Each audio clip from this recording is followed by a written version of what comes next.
That is the investment that you're only required of. Your work is not to listen to Okiya Omtatah. Now he's seated on the ground. First of all, we are in this problem because of Okiya Omtatah. Because why was he inviting Kibet to his office? That was a setup. So now you create a problem, and then he's like the typical Kenyan politician, the quintessential Kenyan politician. You create a problem, and then now you purport to solve the same problem you created, which is what Okiya was doing today. All those shenanigans were about that. Because Kibet was arrested in your office. And then now you're coming, pretending to sit down, pretending that you arrested, you're in Central Police because of a problem you created. We've seen this movie too many times, man. We've seen this rerun. It's now stale, Kenyans. Kenyans, don't you want to spice up your life with a new approach to, to doing things? Can we be doing our activism? They say, Akina Boni have been doing this shit for 10, 15 years. We are disruptors. Social media has been created to disrupt. So if we are disrupting everything that we are doing, business, how we are trading, how we are relating, how we are dating, if we have disrupted all that component, why do we still want to hold on to an old, extinct model of activism? Why? No. You are the young people. All you just need, I told you, carry pepper spray. Carry what? Carry tasers. Carry Molotov cocktails. That's the only way we are going to recalibrate. That's the only way we are going to reestablish dominance. Not you going empty-handed singing fucked up songs. They are good. But the militant component of the movement has to be. It has to exist. If the Mau Maus did not do what they did, we would not be having the country that we have today.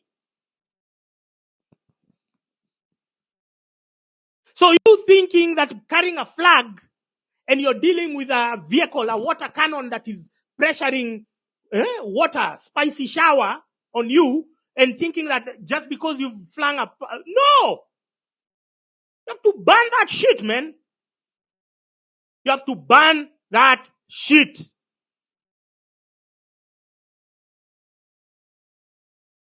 You see a police vehicle coming, approaching protesters, you have to ban that shit.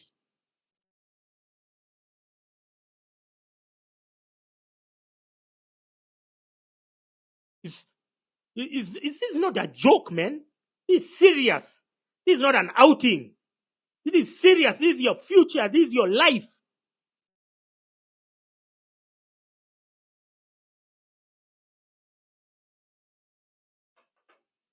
This is our lives.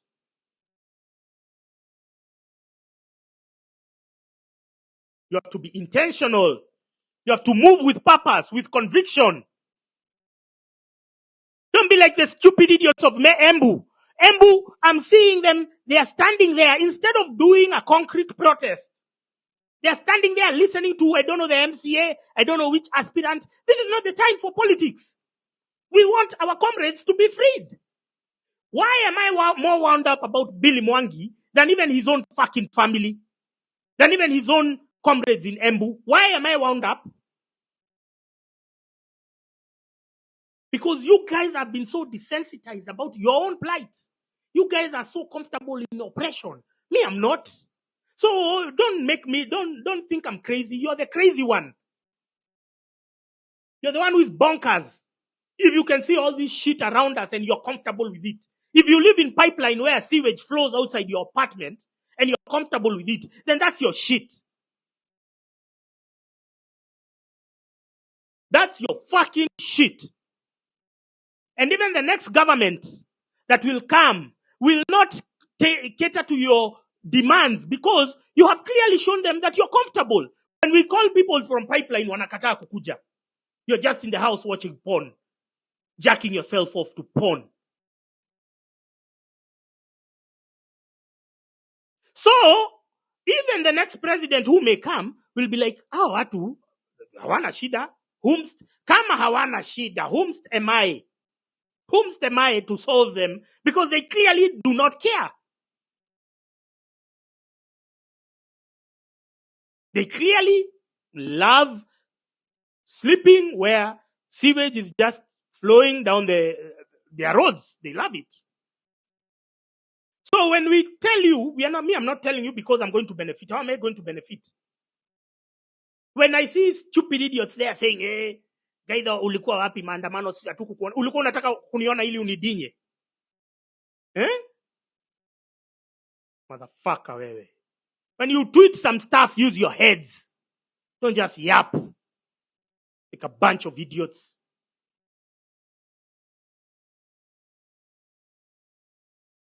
Don't just yap. Gaidha ulikuwa unaenda mkutano kwa sababu ya maandamano kwa sababu yangu.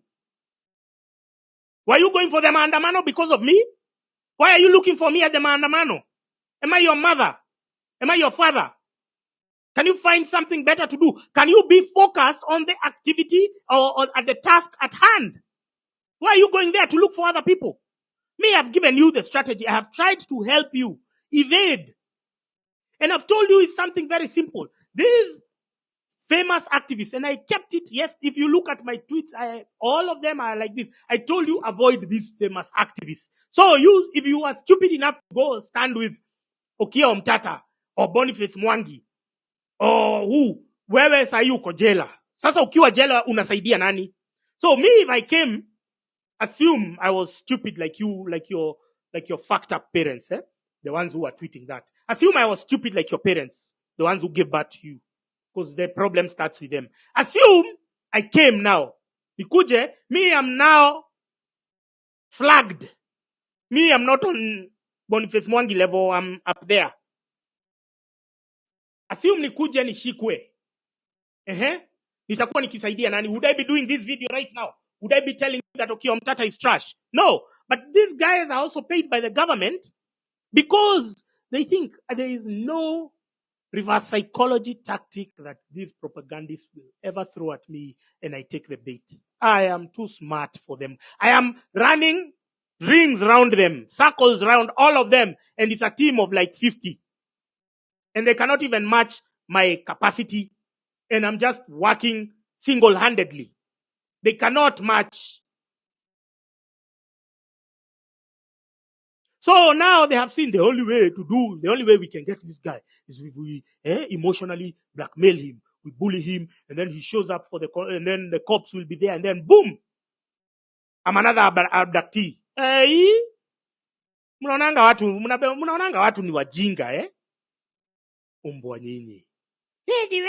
Ulienda kutafuta gaidha ama kujitetea? Were you going there to agitate for your own well-being, for your own future, or to look for gaidha? Mimi kuna kura yako nimekuomba urudishiwe saa hii. Hakuna mtu ako na deni ya mtu mwingine. I don't owe you shit. You don't owe me anything. So why are you going to the protest to look for me, motherfuckers? Because the only people, the people who are going to the protest and saying that know that that's all they have to offer.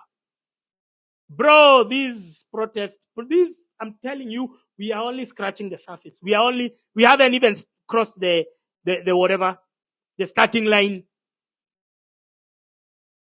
Me, every day now I've decided I'll just be writing letters. Like letters. Don't worry, I'll write them the way I want. It is still a component of the revolution.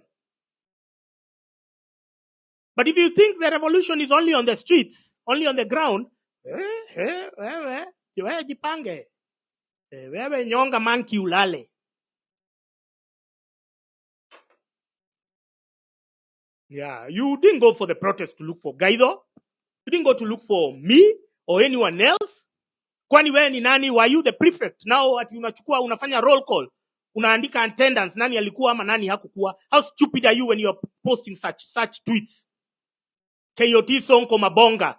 Umeshinda huko ukisema gaidha where are you? Gaidha where are you? Nilizaliwa na wewe. Why are you looking for me so that you can suck my dick? Fucking. Ukitaja tafuta bibi yako, tafuta malaya wako, Tafuta hudrats wako. Don't just yap my name. See if I owe you my existence, motherfucker.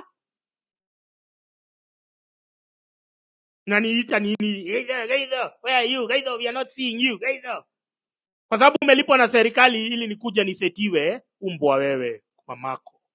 Naona, you think mimi niko miaka ya kuchukua bait yenu? You think nimefika miaka hiyo ligi ya kuchukua hiyo bait? Ni mmeingia Twitter the other day, my friend, nikikwambia zile vitu tumefanya unaweza shtuka. Kwa hivyo tuachishe umavi wewe.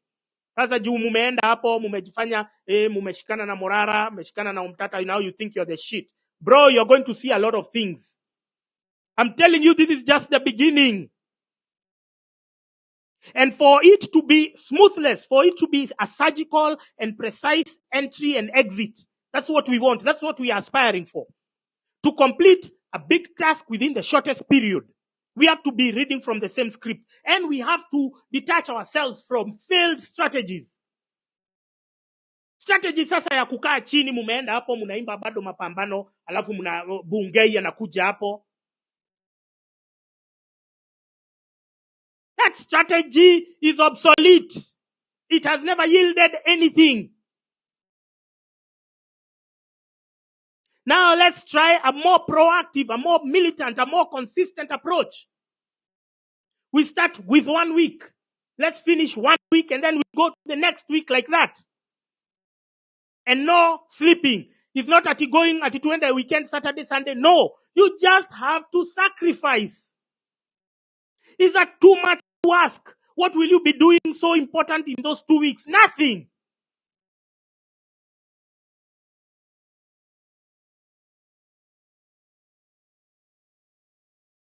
Thank you very much to the TikTokers who share my videos. I really appreciate, man. I don't take it for granted. I don't take it for granted that there is a critical mass of young people who are curious to know how we got to where we are. By the sheer grace of God, in 2022, I was vying for MP in Thika, and I was vying as an independent candidate. And IEBC did everything just to block me in rules that have since been declared unconstitutional. And I was trying to find a way of speaking out. And none of all the medias had been bribed. None could run my shit. And then I opened my Twitter. Twitter by then had not been fully acquired by Elon Musk. So Twitter was still a dumping site for idiots, the left, the liberals. So people like us who had new knowledge did not find a home in X, in Twitter. So I was trying everything. I was trying this. I tried this. All the medias had been bought. Because it had to be. You were either this side or this side. They didn't want independent candidates. And myself, I didn't want to run with the political parties which are there because all of them were trash. Now I go where? Jubilee or whatever, Azimio, I call them Azimidiots, ODM with aging orangutan and senile old bastard. Nah, I wanted to vie as an independent candidate. Oh, that's exactly what I did. So I stumbled on this app called TikTok. And TikTok by then, they were only doing 1 minute. 1 minute videos. And then during that same period, around September, then they pushed it to 3 minutes. 3 minutes videos. Remember, TikTok was supposed to be like this other one, which was called Likey or something. It was an abridged version. I think they were from the same company. So they were only for short videos and whatever. Then even they understood that people want longer form content. And so we started doing 3 minutes videos, but we couldn't do enough. And then around November 2022, then they expanded it to 10 minutes. So you could post a 10-minute video. And the good thing with TikTok, it has a new audience, unlike the Facebook idiots. By the way, if you tell me you're on Facebook, I don't talk to you, my friend. I don't even pick your call. You start saying stories of Facebook. Facebook is for boomers and retirees. So I started using TikTok in 2022. And by proper November 2022, and by I think 2023 June, I think I had like 100,000 followers. It was not an easy achievement. And I used to wake up every morning to shoot a 10-minute video, to shoot and edit, because I used to shoot, I put my captions. Me, I'm a perfection. I don't like just releasing something like that. So I had to put my captions, I had to put attachments on my videos. I was not, these days I'm seeing TikTokers are just giving a story. Me, I used to put attachments. If I'm referring to the budget, we put attachments. If I'm referring to something Ruto stole, I put there. If you look at my videos, now that account went, which was at Francis Gaido. Now I have another one. It's at Francis Gaido 7. And you'll still see some of those videos. It was born out of research. But I liked TikTok because, if you have something good to say, it will deliver. It will deliver the views to you. So I'm very excited that TikTokers are curious to know how we got to where we are. Because even me, myself, it has been a learning experience, even being on TikTok. It has been a learning and a beautiful experience, to just learn and to understand how we got to where we are. Because remember, we are divided on very many components. They divide us on tribe. And because of social media, we have transcended. We have shown them we are not taking the bait. Take that tribal shit and shove it up your ass. Raila Odinga, William Ruto, Gabriel Oguda. Tribalists. Collins Bay, Dikembe Disembe. Those are the tribalists. And they've seen we are not boarding. You remember now we had the class. We had the class division where it was Hustler versus Dynasty. Namamboga, Boda Boda. All of them are crafted to make you, to distract you from viewing your actual oppressor and now throwing blame at somebody totally unrelated. Our enemy has always been one, which was bad governance. And bad governance is a consequence of a flawed system. Until you grasp that in your thick heads, we will always be going round in circles. Uone umefika miaka 30, miaka 40, bado mnazungushwa hapo na akina Boni, na akina Omtatah, telling you, wait for 2027. Delayed gratification. Postponed. Achievement. Wait for 2027. We are going to vote. We are going to. Who do you think these fuckers? Can you see the arrogance, the chest stamping they have? William Ruto, Oscar Sudi. You think those are guys who are planning to leave anytime soon? These guys have to be forcefully ejected. They have to be removed by force. They can't be removed by diplomacy, going with your flag and phone and water, while they are deploying the craziest of ammunition at you. No. You guys have taken this diplomacy shit too far. But I don't blame you. I understand you're dealing with somebody called Boniface Mwangi, who has been on the payroll of the government. That's why he can walk, he can protest wherever he wants. I saw him shouting at the airport. I can't do that shit. But they do it because they can get away with it. Me, I start doing that shit there. Cops are on my diab. You ask yourself questions.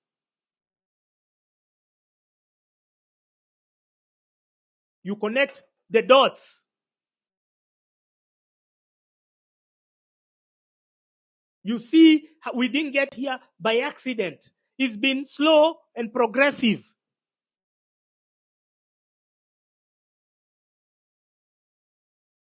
Now you get, and then you need to look at the people you're following, the people, you have to vet. It's like marrying a woman or a man. You people are even Googling your potential husbands or mates or wives. You Google them. It's almost like you're even taking them to CRB. It's almost like you're doing what? Just because you know you are with that person for life. You ask your friends, hey, how is this guy? How is this chick? You do your research. Yeah? You call people, hey, me, I'm thinking of settling with this chick. You get multiple opinions. But when it comes to governance and politics, you guys you're like those guys who can cross with anything in a skirt. In the standards. So now you get a guy called Osama Otero. You don't know where the fuck he has come from. And then you're lending him your ears. You haven't vetted, you haven't checked his history, his participation in this civic space. Because that's how it should be. You check somebody's participation. For me to derive the kind of opinions that I have for Okiya and Boniface Mwangi, I have checked from when they started their activism career. And I have seen it is during the same duration that Kenya has regressed. I told you, we are now a de facto one-party state because these guys have paid the judiciary, they have paid parliament, they have paid the media is on their payroll. And if you don't believe the media is on their payroll, just look at the journalists who have crossed over and are now propagandists in the government, working in various offices, starting with the biggest snake of them all, Mohammed Hussein, who is in State House. If you saw Hussein Mohammed when he was interviewing Ruto, you'd have thought that he's a very good interviewer. But that was just the Kinimacho. They were playing with you so that you may think that he's an astute journalist, but in essence, it was pre-scripted questions which Ruto had in advance. So he could answer them in a way or in a manner that hoodwinked you idiots to believe that he's a good candidate. And you were able to forget momentarily that these were ICC criminals, ICC suspects, war criminals, and vote for them like a bunch of idiots. So they are both the journalists, they are both the NGOs, which is now Boniface Mwangi, and those fake activists, the ones who stage themselves to be arrested so that the videos can be circulated on the Team Courage WhatsApp group, which is populated by the media idiots who will make it trend, and so it will deter you from participating in protests today and tomorrow. You understand the chain of events? And whatever I discussed yesterday happened today. Okiya Omtatah went, they staged themselves somewhere with Julius Mwangi and Boniface Mwangi and they were arrested. And the attention was diverted from Kibet, the actual people who got us from the streets or to the streets. We were diverted, our attention was diverted from our primary goal. And now we started saying, Okiya ameshikwa, nani ameshikwa. Well, they have all the media. The media can never cover me. They will never cover you. Okiya Omtatah had like 30 cameras when he was boarding that police van. I'm telling you, you're going to see the headlines tomorrow. My God. You know those editors, they suck his dick because he has all these liberal money from all these donors and muzungus. So they suck his dick to get handouts. Tomorrow you're going to see the splash in the newspaper because these people are not predictable. If you sit down, you look at the media patterns, you look at what these people are not predictable. So how comes if I can outthink this, how comes you can't? Kwani uko na panya kwa kichwa? I told you, awakening is a conscious and deliberate effort. You have to start connecting these dots yourselves. We were there for Kibet, we were there for Billy Mwangi, we were there for Peter Moteti and the other comrades. Suddenly, we are talking about people who presented themselves for free arrest while waving placards, singing songs. Because these guys are a clique. They don't like mixing and interacting with other protesters. I mean, you're beneath them. You're beneath them. So they're in cliques. They sit together because they don't want to mix with other protesters. That strategy of mixing with other protesters automatically would yield results. But they don't want because you're beneath them. You're peasants. Us, we are the activists. We are the ones Muzungus listen to. So that strategy has been employed since time immemorial. It has never yielded any results. Why would we still keep on holding on to it?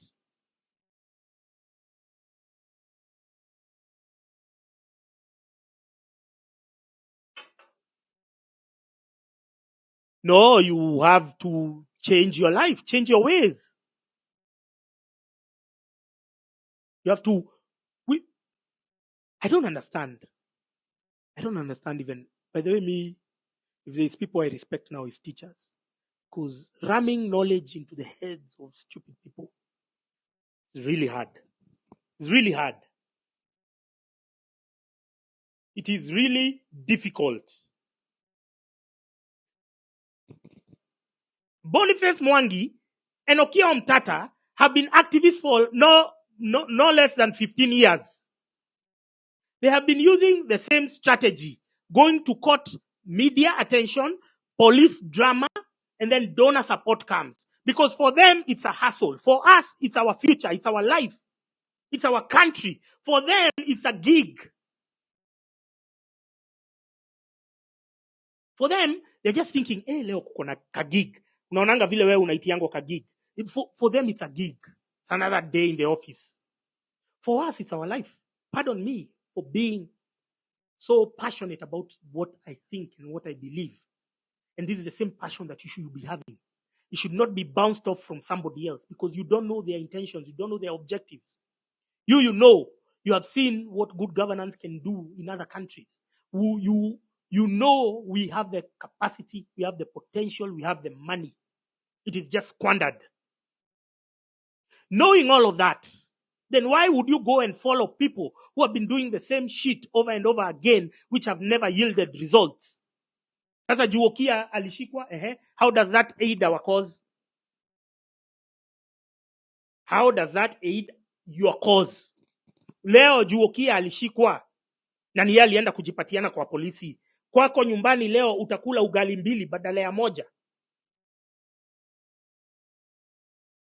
No.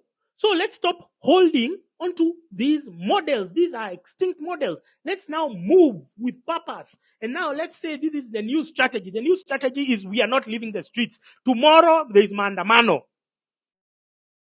On 31st. Tuko na maandamano kesho. Na kesho kutwa. Kule mtakuwa mnarukisha mwaka. We are having something called the Midnight March. Kama unarukisha mwaka kesha.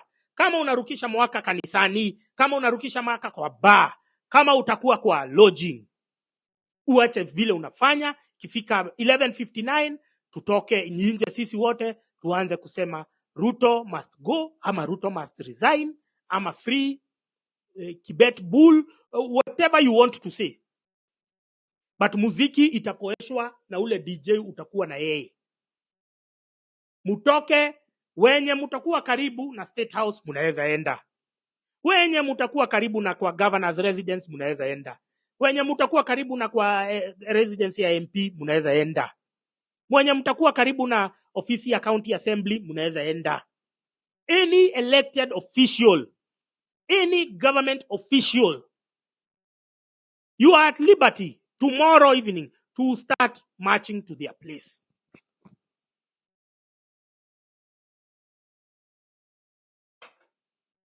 Tuko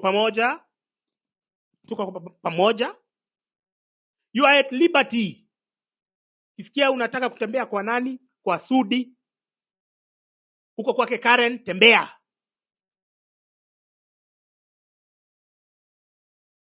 Because these guys are stealing our tax money and they are vomiting on our shoes. It's bad enough that they are stealing it, but now you're coming to insult us, to tell us that we are misbehaving on social media. Have you become moral police? You're now trying to police our social media activities. Maumbo wa nyinyi. So they have captured all the tenets of democracy. They have captured the legislature, the judiciary. They have captured the media. They have captured commercial activists. They have captured trade unions. Obese buffoon Fred Matiang'i, not Matiang'i, Francis Atwoli is now super wealthy. Why? Because he sold out the workers. And even the other trade unions which are below court to their so, all of them have been paid that they cannot challenge this old fossil and remove him out of his position. He's been there longer than any dictator in Kenya. And they cannot challenge him because that's how the money has spread downstairs. So they have captured all the components, all the tenets of democracy. So Kenya is now a de facto one-party state. Get that in your thick heads. And the last bastion of democracy, which is giving them grief, it is social media. That's why they are waking up every day, social media, social media. And we have to expunge, we have to weed out the people who have been planted by the government to come and derail our organic conversations. We have to deny them clout. We have to deny this idiot, Osama Otero. You have to deny Boniface Mwangi. You have to deny Hanifa. You have to deny Aoko. Aoko staged her own abduction. You listen to her, that chick is so senseless. You see her tweets, she'll never be definitive on any particular topic. It's just, hey, long words, meandering and meandering. You say, can we see you doing Ruto must go? No, you'll never see. But we have the numbers, we have the clout. You have taken back your power. So you don't need to follow these characters, whether for entertainment or otherwise.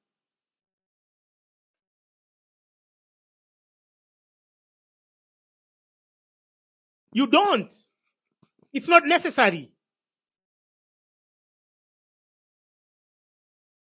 This idea of foisting one character, I've told you, it comes at great expense. And I'm seeing you guys, tipping, at that point where now they are bullying you. There are a few, they're not many, a few influencers there. Hey, Okiya Omtatah, okay. Fuck that nigga. We want institutional overhaul and transformation. If that is not based on an individual.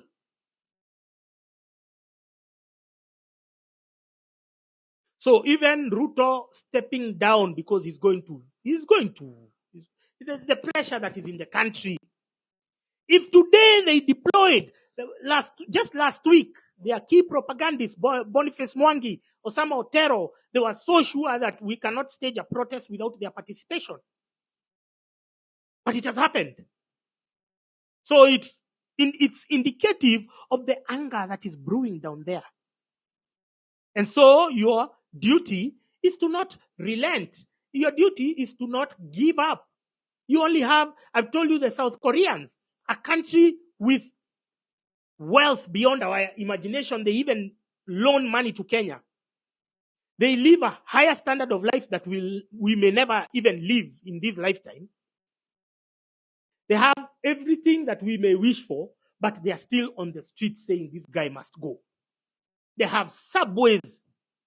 You guys are using those Samsung phones. They're from South Korea. You're driving those Hyundai cars. They're from South Korea. But those guys can still go to the streets. Wewe unaishi pipeline. Mavi iko nje yako. Wewe umetosheka na maisha. Wewe kama umetosheka, mimi sijatosheka. So don't judge me when I do the shit that I do. Wewe kama maisha yako ni kukula jaba, kama umbwa, kama ng'ombe, jaba, ukisikiza story zimeplantiwa hapo na NIS, that's your shit. So don't judge the rest of us who decide to rise to the occasion. Don't judge us. And don't come and tell us, oh, guys, usiku kuona kwa streets. For you, the streets is the most important thing. Your most important civic duty that you've ever undertaken. Us, we've been doing this shit for years. Ni vile amujui, and we don't need to keep on shameless self-promoting. We are not the Boniface Mwangis and Hanifas of this world. You hear? So it is incumbent upon you not to give up. Forget about the idiots of pipeline. They are comfortable living in sewage. And watu wa pipeline nimemwambia, even when a new government will come, walai hakuna mtu atamshughulikia. Kwa sababu nyinyi mumeonyeshana, you're okay. You're okay with that life. Sasa kama mko okay, nani atakuja huko kumkomboa? You're okay.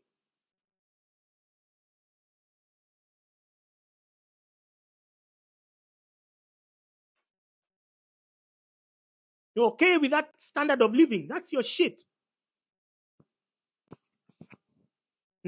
The most politically docile estate in Kenya must be Pipeline. I'd really want to know ni nini mumeekewa huko. What kind of social experiments za kufanya mukue madanda, madwanzi hivyo. I'd really want to know. Because it cannot be by coincidence. Hao watu wote na nyi wote mkue wajinga, it cannot be a coincidence. Leo we had people who let us down. Pipeline, Kitengela sikumuona. Sio Kimau sikumuona Mombasa Road. Kitengela sikumuona kwa streets. Githurai sikumuona kwa streets. Kiambu sikumuona kwa streets. Ruaka, kwani nyinyi kazi yenu tu huko ni kupiga sherehe na kukula nyama? Hamtawahi tokea maandamano yoyote watu wa Ruaka? Umbwa nyinyi. Udhero, where Billy Mwangi was abducted from, his neighbors could not even come out to protest on his behalf. Ni siwezi taka kuishi Udhero. Wallahi siwezi. Yani majirani hata heri watu wa Embu at least wanafaitia Billy Mwangi. Watu wa Udhero. Kaimwena Goma. Kaimwena Gui Motwe. Hamwezi toka for your comrades. You cannot. Ay, Udhero mko down ka pipe za shonde.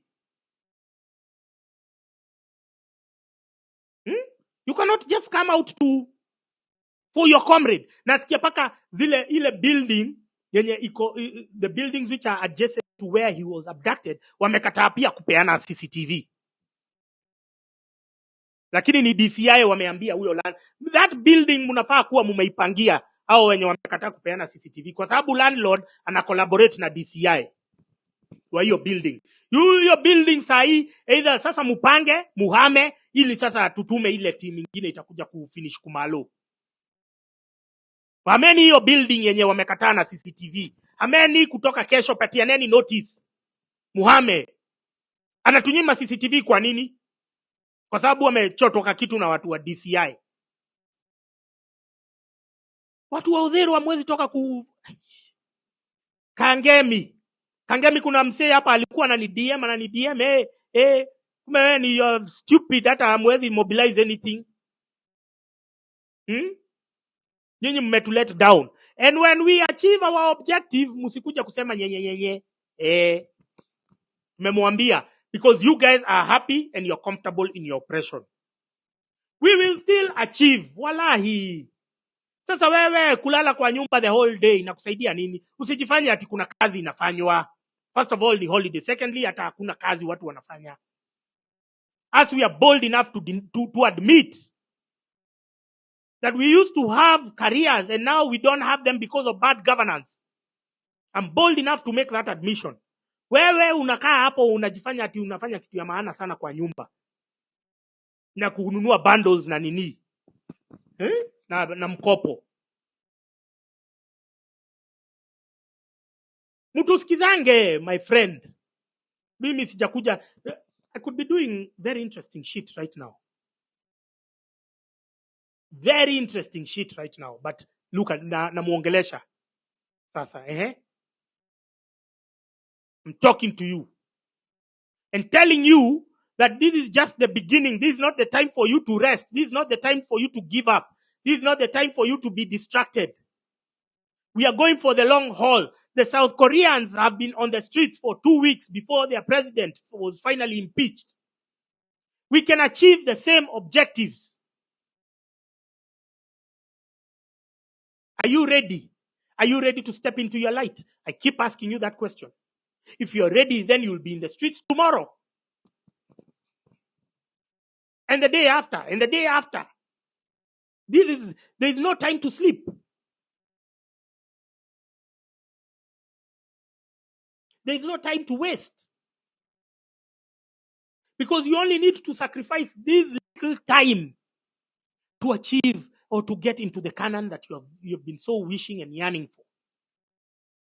That little time, the South Koreans, because their educational system is not like 844, the kids there were able to speak amongst themselves and say that let's sacrifice this time.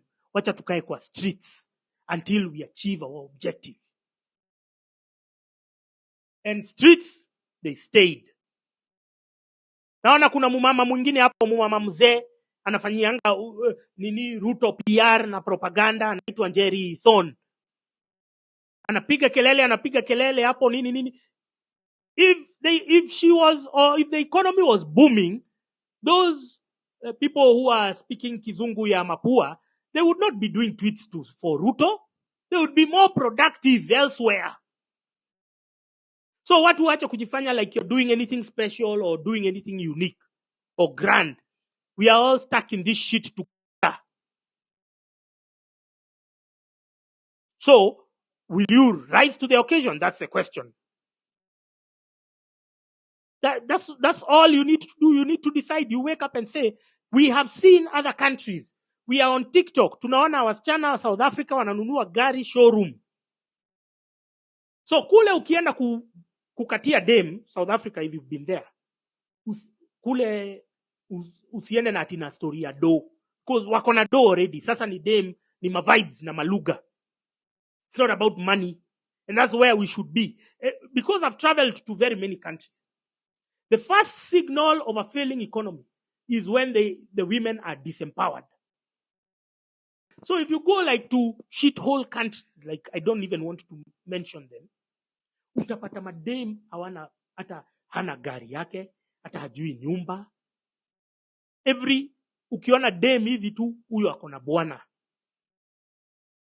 Because that is the only avenue to success. You must get married. Here in Kenya, at least the women, you can access a few loans here and there and whatnot, and you can live independently.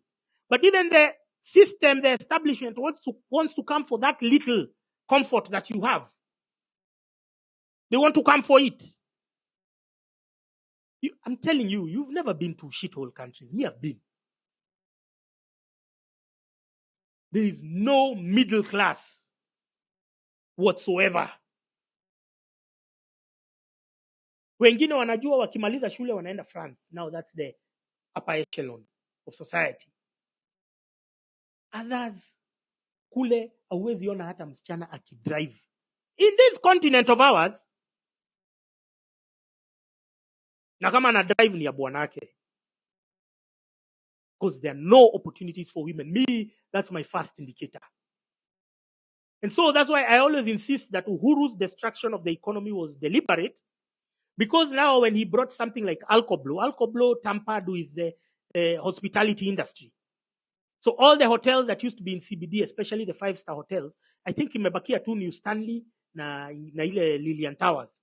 There's no other 5-star hotel. There used to be Grand Regency, there used to be Hilton, there used to be 680, there used to be there were many 5-star. There used to be Intercontinental next to Parliament. All of those died because of curfew and Alcoblo. Now you can imagine those jobs in hospitality. You can imagine most of them, 60-70% is women. So they kill the economy and then they come and tell you, no, you can go to Middle East now and work. From a 5-star hotel where you used to work, housekeeping, you are in the kitchen, you are anywhere. You could have been a hostess, could have been a waitress or a waiter. And then now you go to another foreign land to work as a botch. These are your politicians, the ones you sing and twerk. Again, I refer to the Embu people. Uhuru killed Kianjakoma brothers. Then he comes there for a church service. Ndio nyinyi huko kama maumbwa mnamfuata mnamsindikiza kwa gari. Badala muenda muichome. Mnakuanga mmekula panya nyinyi maumbwa. Some things disgust me. Hizi vitu zi unijamisha. To see stupidity playing out. Hiyo kitu unijamisha. Na nashindwa kulikosa tu mtu mmoja hapo wa kuambia watu hapana, si huyu ni yeye alifanya Kianjakoma wakufe brothers. Mnajiangusha, msifikiri mnaniangusha, msifikiri mnaangusha anyone, ni nyinyi mnajiangusha. Kwa hivyo mimi nawaomba na wasihi, please, this is not the time to gloat over small success. Yes, you appeared in CBD today and you did an amazing job. This is just the beginning. Just like you have gone through difficult times in your life. You went to high school, you went to what? All of those campus, you studied, you did what? All of those required commitment, dedication, perseverance, patience. Now me, I'm giving you a game of 1, 2, 3 weeks if you're ready. Now in those 3 weeks, you can sort yourselves out for life. But if you go home like you did in June 25th, you're going to find yourself back to square one. Like now we have found ourselves back to square one, where Ruto had convinced you that he's a changed man. He's going to what? He came to Osama's space and said, I'm going to look into it, what. But we are back to square one. In fact, the abductions have escalated since. All because you failed to seize the moment on June 25th. Will you fail to seize the moment right now? Kenyans on X, Kenyans on TikTok. Will you fail to seize the moment right now? Will you be distracted? Will you be tired? Because this is going to be your daily routine. Utakuwa unakaa kwako, unaogopa kama nyumba itavunjwa mlango ili ukuje uabdaktiwe. Hivyo ndivyo unataka kuishi maisha yako milele na milele. If the answer is no, then be prepared for the journey. And sometimes the journey is more beautiful than the destination. All these, they're very enlightening and awakening because we are learning more, not just about the politicians, but ourselves. You are learning about the fickle nature of human beings, that people can sell you out, people who you think you trust. And those are lessons that you can carry to other facets of your life. So this is not just, we have the objectives, the agenda of getting rid of the president, but there is a broader, there are broader returns that we are going to be experiencing. So, if you're prepared, then let's move forward. Don't think this is a time to sleep. Don't think this is a time to rest. Don't think this is a time to celebrate. There is nothing to celebrate so far. We are taking our wins and moving. You consolidate the wins. Like now today, what you did, you consolidate and move. Now the people who are in the streets today, you have motivated others to be tomorrow, because everyone operates based on ule mwingine ameenda huyu, because they saw that, because you posted. If you haven't posted your videos, post. It is important for your friends to see that you are actively participating in the civic process. And then you move. We consolidate those gains. Tomorrow we are back on the streets. Don't go looking for Gaido ayuko, Gaido ako wapi. You're being told to write those comments by state-sponsored propagandists because they know how I'm fucking them. Nimewapiga stick yao yote. Nimewapiga stick. And let me tell you, when I was arrested in August, I was arrested on August 7th, just before Nane Nane. Because, why are they making noise about social media? Kwani ni nani wamearestiwa sahi? Si ni watu wa social media? Nani wako abducted? Si ni watu wa social media? Because social media is the last bastion of our democracy. Social media is where we come to exercise our democratic rights. Everywhere else they have captured. Everywhere else they have significant control over. So social media is giving them sleepless nights. So where else is it best to fuck these guys other than social media? So if me, I'm good at social media, why do you need me on the streets? You see, these are the questions you should be asking these pieces of shit. If I'm good in social media, if I'm giving these guys a run for their money, they have a team of 50, 100 propagandists and I'm shafting them a good one. Mbona unanitaka kwa streets? Ili nini? These are the questions you should be asking yourselves, because we are different. We've been, we are partitioned. Kila mtu wako na role yake. Kuna watu wako diaspora, wanatusaidia one way or another. Thank you very much to the Kenyans in Australia. I saw you protesting. That was amazing.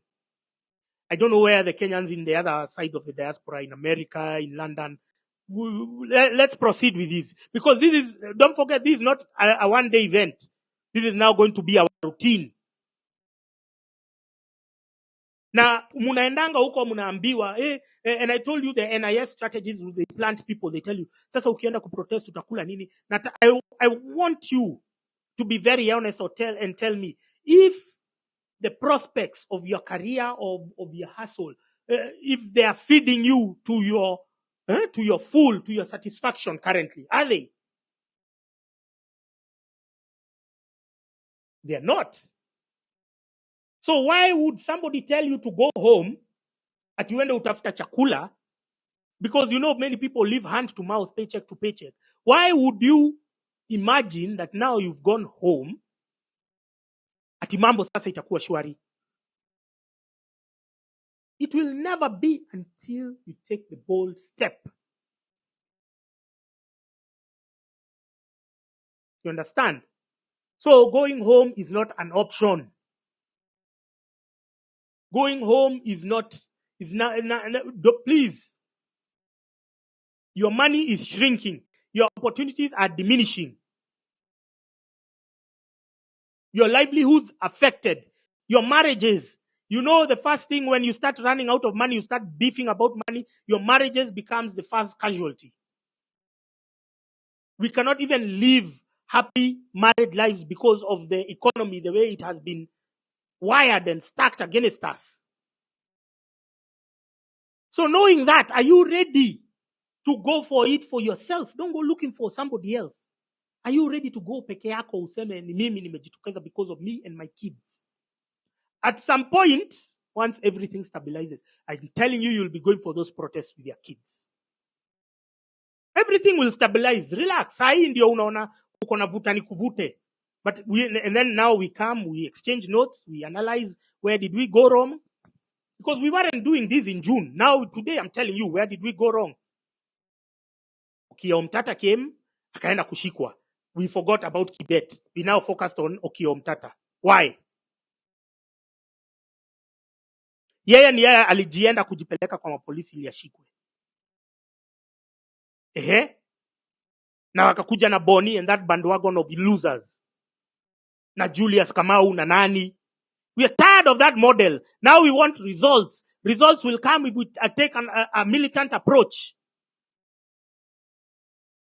The Mau Maus would not have achieved the results that we are profiting from today if they didn't take a militant approach. They tried a diplomatic one. They sent Jomo Kenyatta to London. He was given money. The Kikuyu Central Association, KCA, raised money from peasants to send Jomo Kenyatta to go and agitate for our land rights. What did the guy do? He went and saw white bitches. He started just banging them left, right, and center. Even got married. Even shot a movie while still writing letters back to them, telling them that, bado namshughulikia.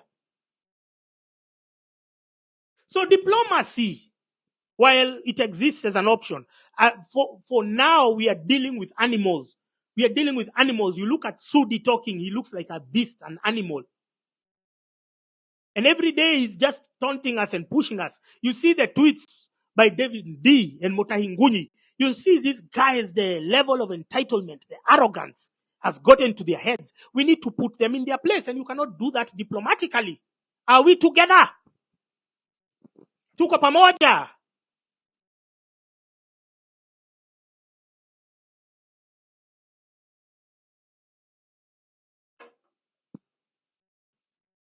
We cannot do it. We cannot extend diplomatic courtesy to undiplomatic, to terrorist characters.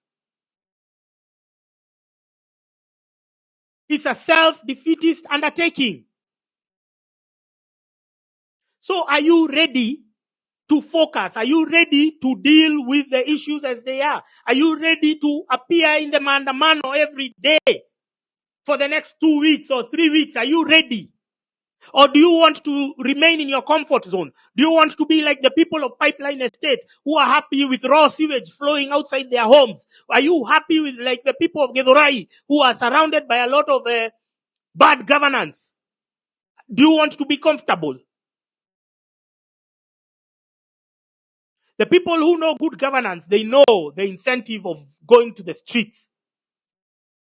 But the hand-to-mouth people, the people who earn less than $1 a day, we see them in the statistics. Then they think They think that the middle class will forever be there to be giving them jobs as mboches, as mechanics, as a what. Then the middle class are the ones who are being targeted. They are the ones who are being overtaxed. And you think that guy will be there to be patronizing your butchery. So that's why you don't want to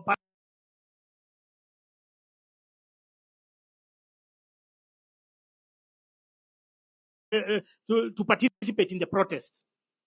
You're deterring, you're discouraging even your own kids from participating, even your own friends, because you think you're better, because you think that the peace that has allowed you to make a few coins from an oppressed people will be there forever.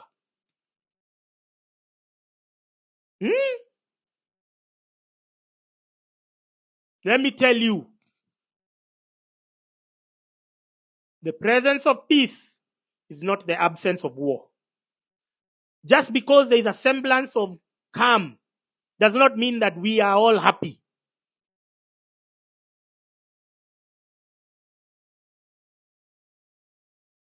We are very sad. We are very oppressed. We are very broke. All this money is being hemorrhaged by our politicians. They are wiring it to foreign nations, to Cayman Islands. And we are here clapping for them. Every time they stand up to speak, I don't know how they always find an audience. Watu wa Bomet jana. Nini mulikuwa mnasikiza Ruto? Nini mpya alimwambia hamjawahi sikia? Why would you go and listen to such a juvenile nincompoop? Mnatwanga mtu na mawe anaondoka huko.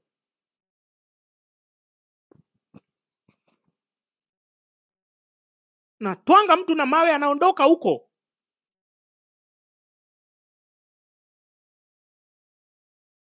So this is the penultimate moment. This is the crossroads. This is where you say do or die, you have to sacrifice. Mambo ya maandamano isiwahi kutoka kwa kichwa. Usiwahi kuja uambiwe na Boniface Mwangi eti tungojee mpaka next Monday, kwa sababu hiyo delay ati mnaenda nyumbani ndio inafanya sasa steam zishuke. You're supposed to be, from now henceforth, you're speaking the maandamano language. If anyone around you is not speaking that language, you discard them. Unamua chomoe haraka haraka. You understand? Umesikia? Ni lazima nishinde hapa nimejirudia. Lazima nishinde hapa nikibweka kila usiku kuambia what you already know.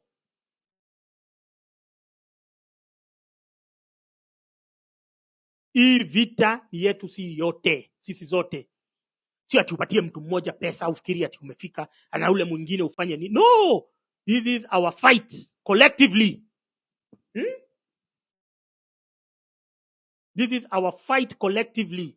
Please rise to the occasion. Please know that it's your fight. Know that it's your responsibility. Know that it's your future, your children's future that you're fighting for. You're not going there as mob psychology.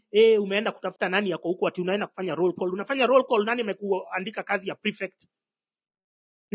Nani amekuandika kazi ya captain? Watu wengine mko na kiherehere, nyinyi hutu tu vijana tu fuckboys tu nini, tu Okiya Omtatah, tuko na kiherehere lakini watatulia. Wataona vile kunaendanga. They'll understand what's going. Hiyo kiherehere yao itatulia. Kwa hivyo asanteni sana. Nimeongea naona ni 9 I came here at 7:30, so 1.5 hours of ranting is good enough. Yeah, so kesho tuko kwa streets. New Year's mnajua. Please, fika New Year's uanze maandamano. Mahali utakuwa uanze maandamano hapo hapo. Mkikosa mahali ya kuenda muingie police station. Upate OCS, umwambie sasa tuambie nini unataka. You go anywhere, governor's residence, MP's residence, senator's residence, MCA's residence, county assembly offices, you stand there. They cannot. I told you the ratio of policemen in Kenya is 1:, I don't know, 3,000, 5,000. Now don't forget, kati ya hao policemen, kuna wale wamewekwa in national installations, kuna wale wanaendanga security. Kama Ruto akona ma security kama tuseme 1,000 peke yake, wenye wako sijui kwa nyumba yake Sugoi, nyumba ingine wapi, ma building zake. So the ratio is favoring us. So step up to the plate and stop the fear. Stop the fear. Mshikane na watu muende. Tukisema finish kumalo bunge mufinish. Tukisema finish kumalo nini muende tuendelee. It is our fight, all of us. It is not Boniface Mwangi's. It is not Okiya Omtatah's.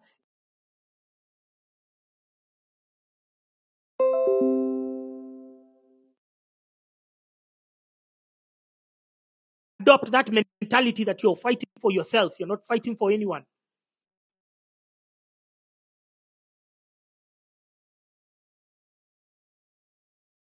Thank you. See you tomorrow.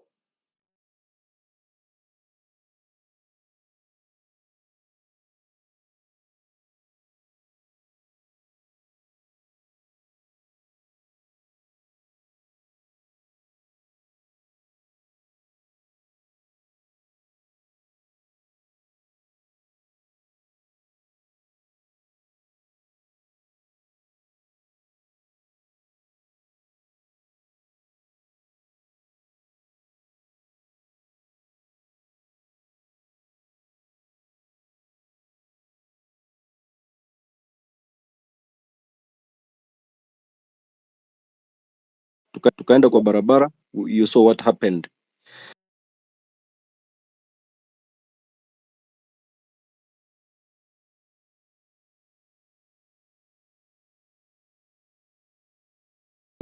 Americans are using Africa as a bio something experiment.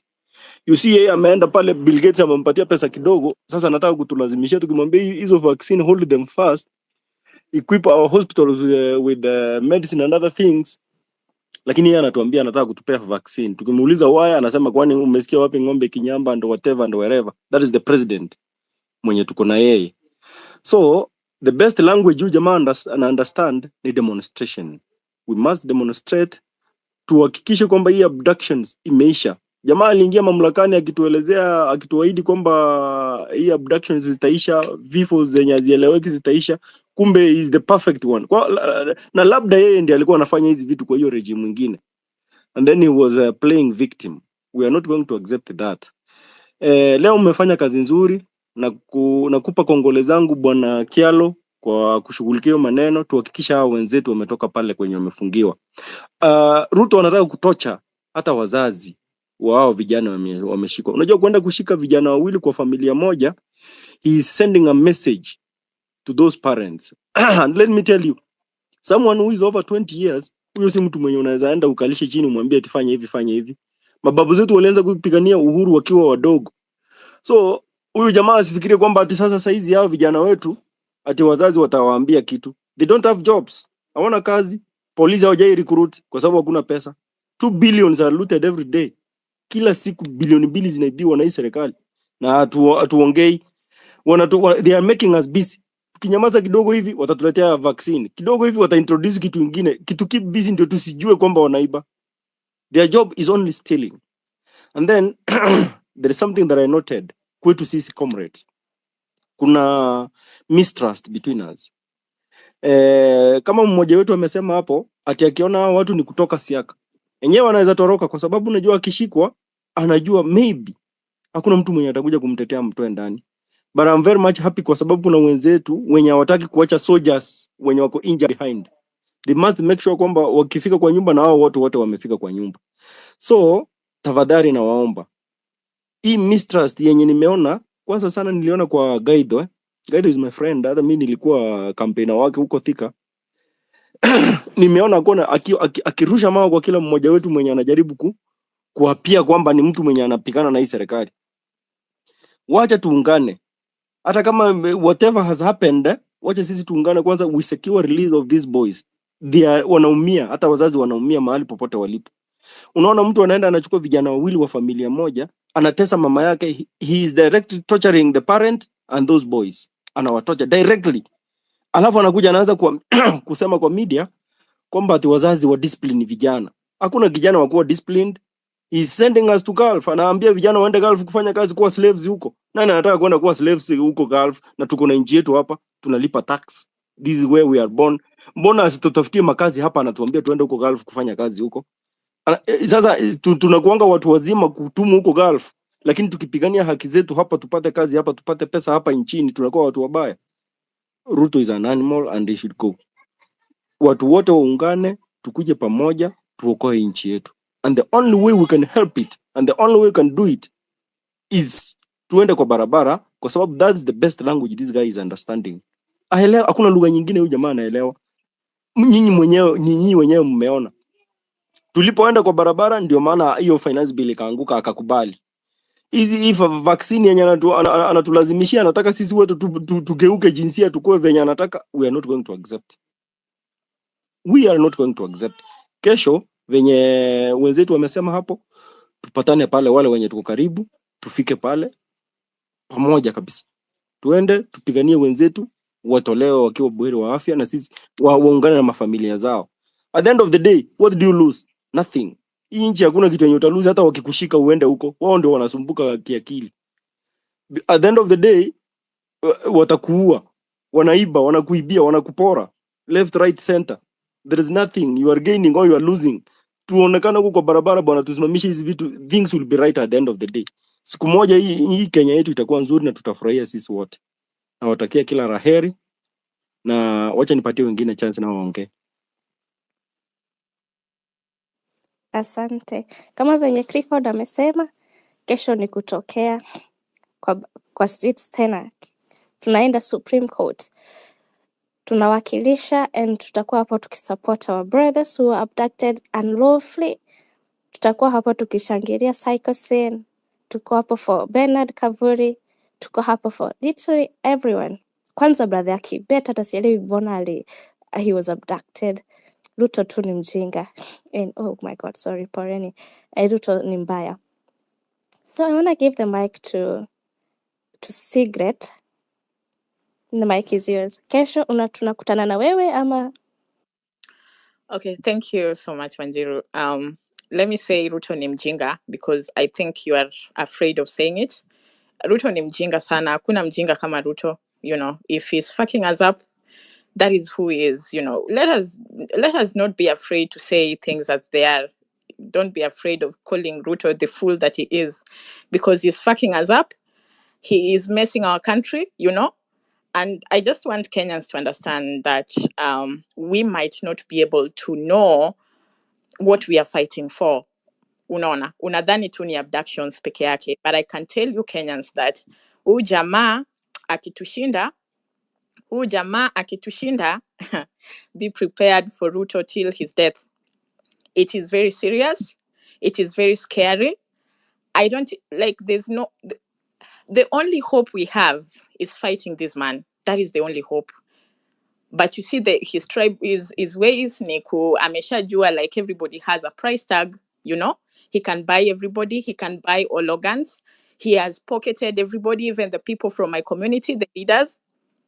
He has pocketed every single legal institution that we can clamp onto and say that this is what we'll fight for Kenyans. We do not have it, because this man has pocketed everything, you know.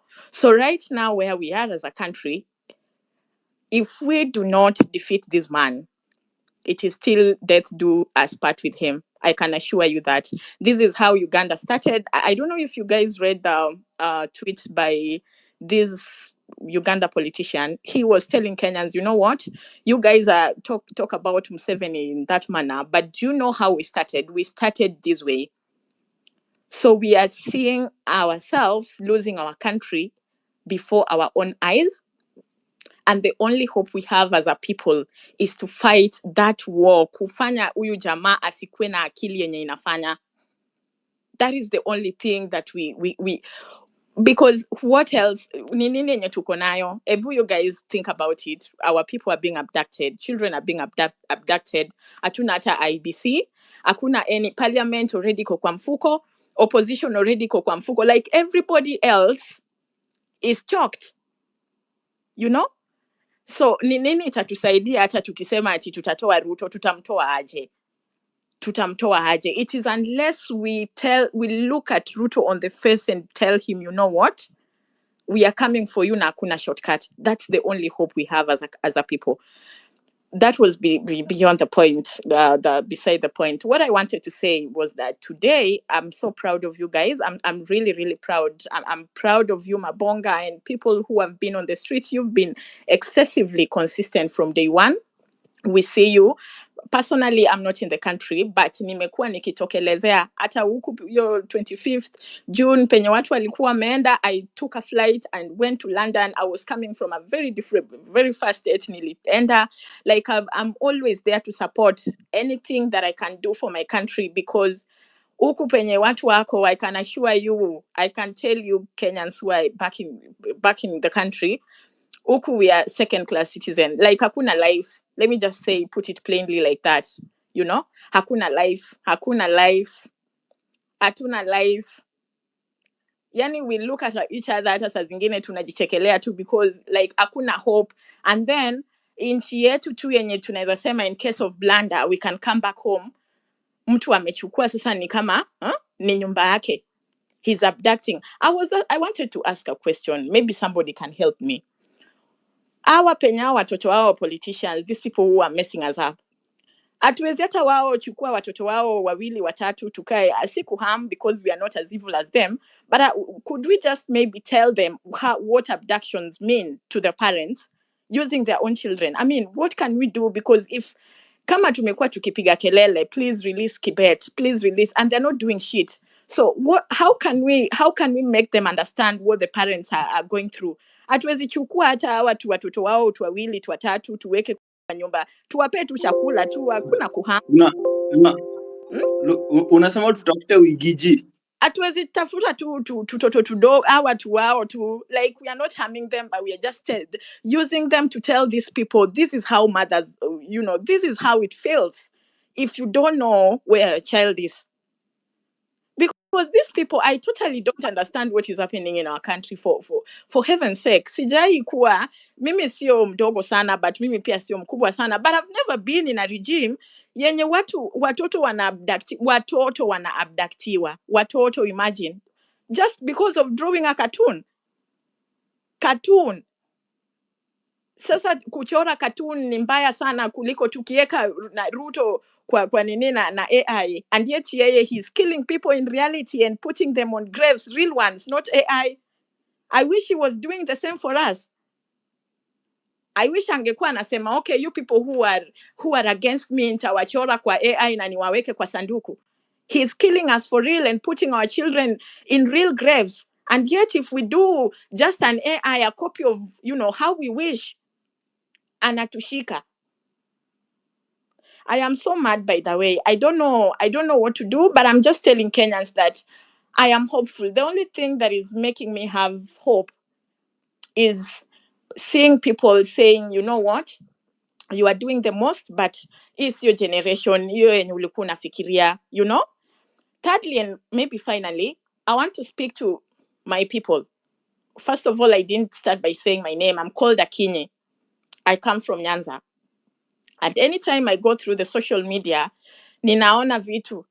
Ninaona, we the people, please, usiseme yo ujinga.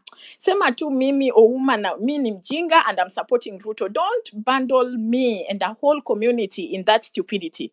Usiandike ujinga kutuhusu. Usiandike ujinga kuhusu watu wa Nyanza. Wachana na sisi. We ukiamua una support huyu muaji, sema mimi. Unaona, just say nobody will harm you. That's your democratic right. Just say me as Atieno. Don't say we the Nyanza people. Shut the fuck up. Don't bundle me into that stupidity. We are not stupid. That is not Luo blood. We have never, even with my ancestors, we've never been in a regime yenye ina support watu kuuana. That is not what I know of my people. Don't do that shit to us. Ukiamua wewe, lakini ya watu husema bwana sisi baba ako serikali, so sisi bwana tuko serikali. let me tell So at times hata sisi mashemeji we feel like now we are left out Let because our shemeji you- from the Nyanza region wako serikali bwana. let me tell you What happened? let me tell you something. I want to tell you this, and I want to, if you are to ask my family, they will tell you that if you see Gracie in that other mrengo, things are not usual. Mimi ndio nimekuwa hata watu wangu ninawalipia fare waende wapige kuria, waende wapigie Raila. If you see me in this other mrengo, know that things are not usual. There's something that is happening in Nyanza, and it is happening really, really drastically. You guys don't know.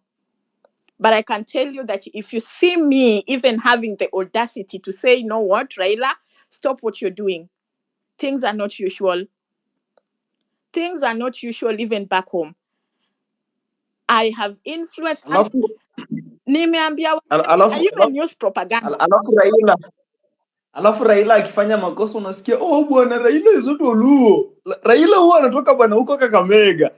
It is honestly, guys, I think we need to do away with the tribalism, but honestly we cannot run from the fact that our tribes, we can always, before you are Kenyan, you are a certain tribe. Honestly, before I'm a Kenyan, I'm a Luya, but now we shouldn't even take that advantage because of our communities, alafu tuanze kuzifanya hizo ndo zikuwe zenye zina determine the political wave. So wale ma friends wetu wanakuanga hapa, Raila akifanya makosa, just accept that person has done makosa as an individual, not as a Luo community. Alafu msikuje kusema ati bwana baba sasa hizi ameenda kwa serikali, sasa yeye si Mluo bwana, jamaa anatoka kule Kakamega ni Mluya. Honestly, we need to do away with that. That's what we have been fighting for. Thank you. Yep. It is such a shame, honestly. Like if you want to be tribal in 2024, now 2025, please just embrace it with your whole chest. But don't put us all there, please. Kuna watu, even for us to reach this level, we've done so much work on ourselves, There's a lot of things that we've done. We've read, we've met people, we've done work for us to even come to the realization that, you know what, it's not about Raila anymore. It's not about our tribe.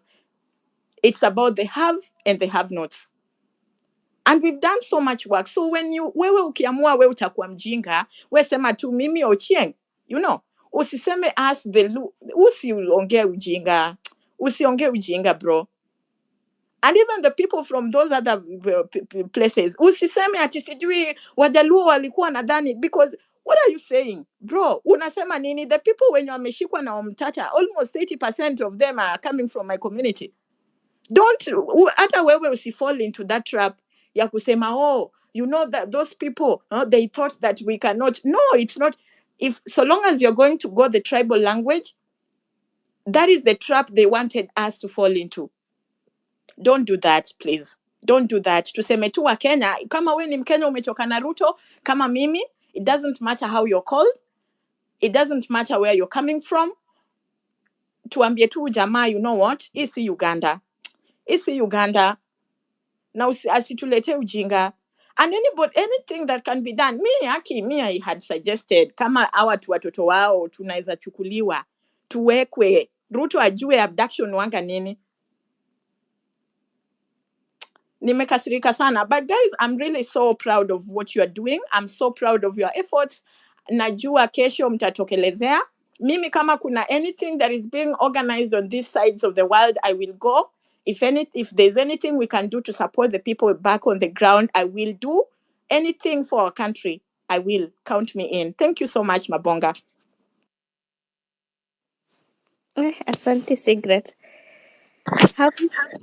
You know what? One good thing about Cigarette, just 30 seconds. If you check the timeline, one thing I like about when these videos come, these are very believable videos. You see them on the timeline. Unaona watu wakisema, hii wacha nipeleke Facebook itatembea. Because the progressive minds on Twitter, we know the fact between fact and fiction. We know the difference.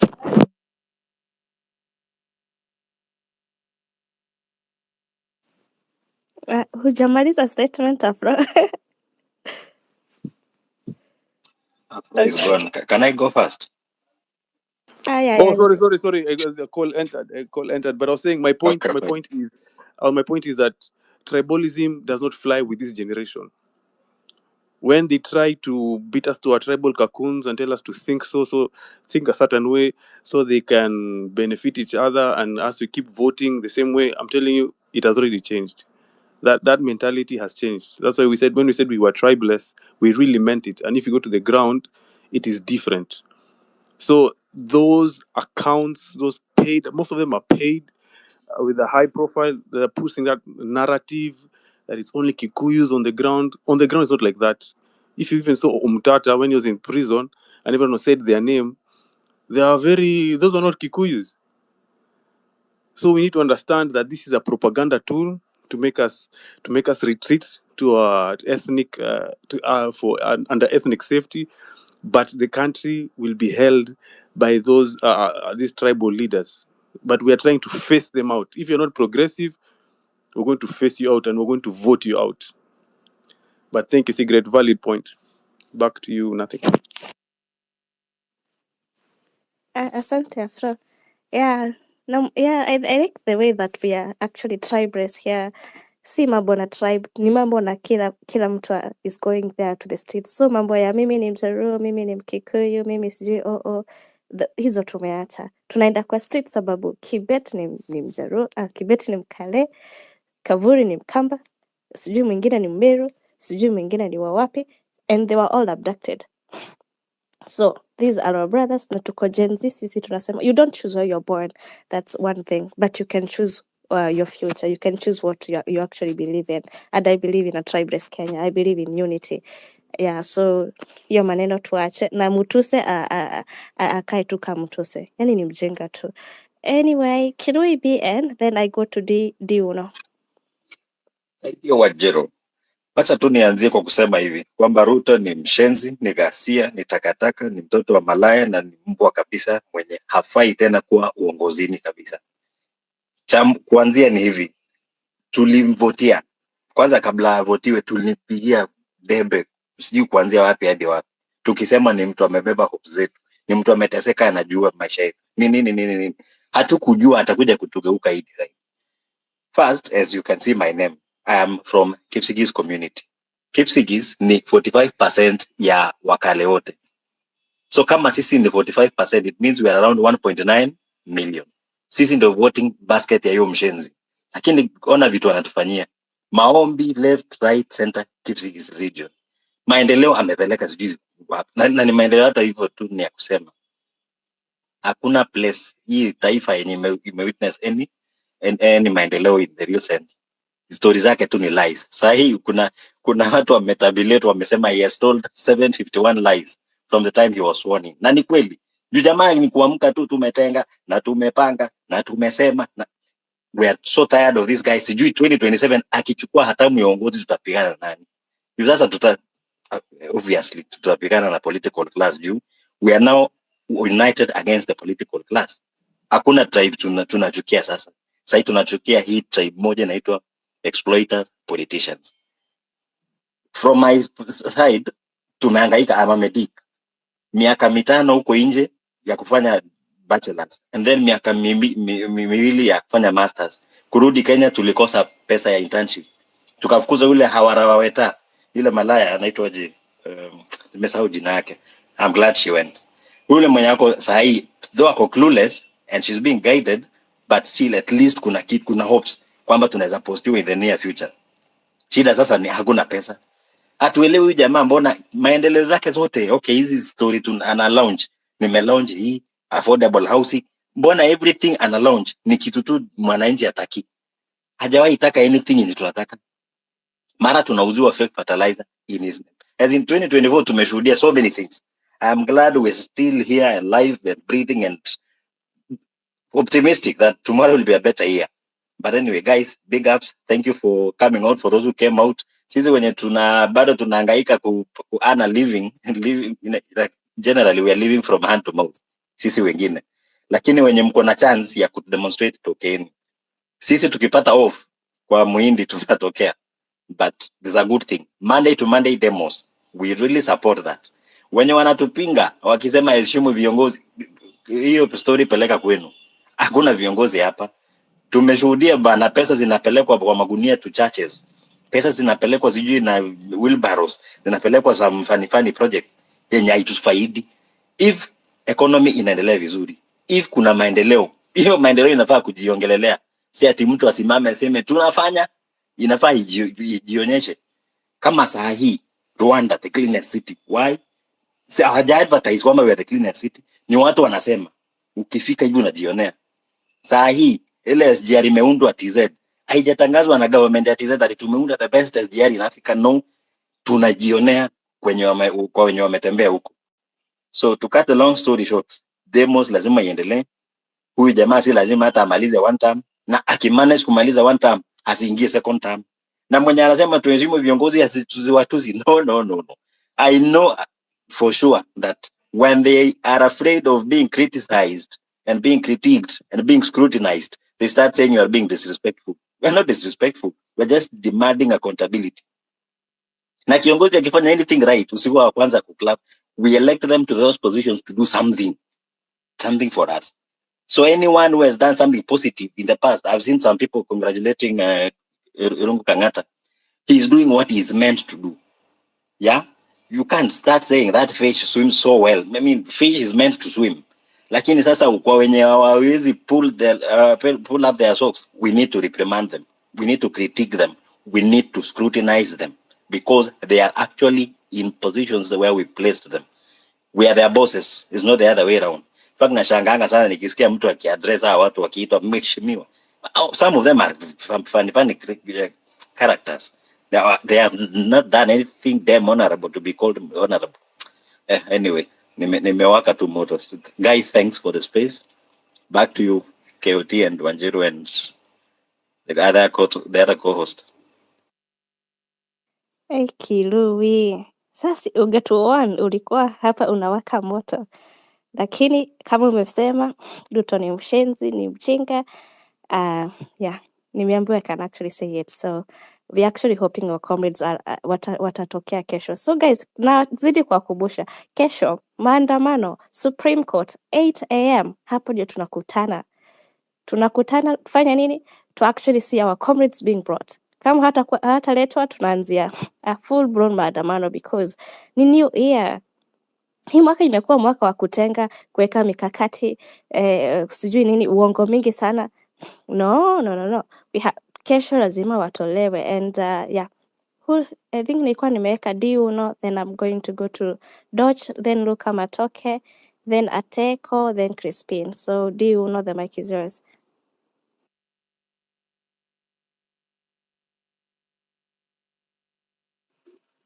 Hi.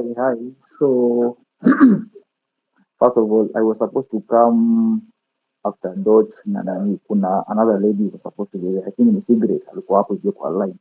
But anyway, that's not important right now. Wanjiru, why are you even apologetic and changing your words kuita mse mjinga? I mean, seriously. This guy is a despot. He's a demagogue. He's a bloodthirsty fucking vampire. He doesn't care about you. Why should you even care about him? You say, we are not even sure if we're even going to see 2025. And January is just some few hours away. This person doesn't care about shit. And yeah, I'm seriously pissed off about tumeenda easy on these people. And just as some of them, this fight is against the political class. That's the truth. And the only way we can champion this thing, at first, we must come out in large numbers. There's no other way. We have to be very vocal about what we say, either on social media or on the ground. Tukisema tunaenda maandamano, man, we turn out in large numbers. Like for me, today nilikuwa tao. I've been in Nairobi CBD. Though I went a bit later, nikapata akina nani wameshashikwa, akina Okiya Omtatah. I tried to follow them until Central Police tukapiga kambi hapo hivyo na wase wa media. Later on, niko na ndege aki-address press, so I really couldn't sikwa at a proximity yenye ningeza drop yenye alikuwa anasema. But the truth is, the only language, as one of us Kenya alisema, the only language that these politicians will understand is us going to the street. And yes, wadau, one lady alikuwa na lament akisema mbona police they don't use their minds, mbona wasitupatie protection tunahitaji, why are they throwing tear gas? I mean, you say their boss wana work na order from above, and it is high time that we silence even the police. No matter what we do, au mapolisi wamekaa na agenda yenye wameambiwa na mkubwa wao. Hata hao they are very desperate, they know very well that their leader is evil, they know that very well, and they don't give a damn. Yet apoyo pike yake anajua anafanya shopping yake, alafu unajua sasa now tuko in the festivity season, ataenda danganywe na 2,000-3,000 adhani ako fit, then arudi job. That is what they are doing. Ideally, actually, this evening as I was now moving from Tao to my place, I may not mention for security purposes, but leo nikaona post ya Maverika huko Twitter. There's some conversation alikuwa ame screenshot ya wase wanabongo Kikale and all that. So she was asking for people to give her translation of the very, very things that were being said that. But anyway, I know, and niliona wase wengi wakijaribu ku highlight, but one thing that stood out, of course, it was a conversation between some people in the Kalenjin region. I think when the police department and all that, the security department in Kenya.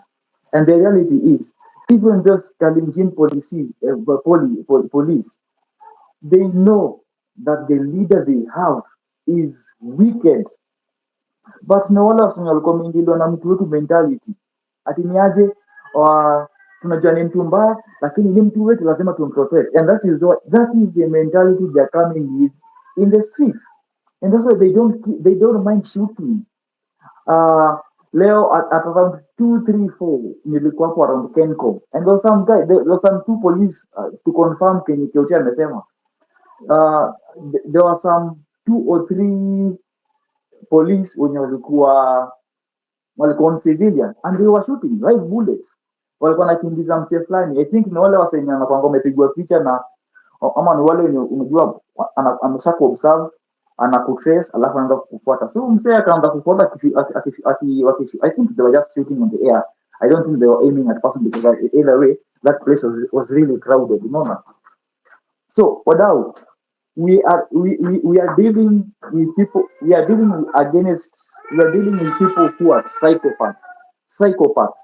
They don't mind shedding blood, and they will do anything and everything to maintain that.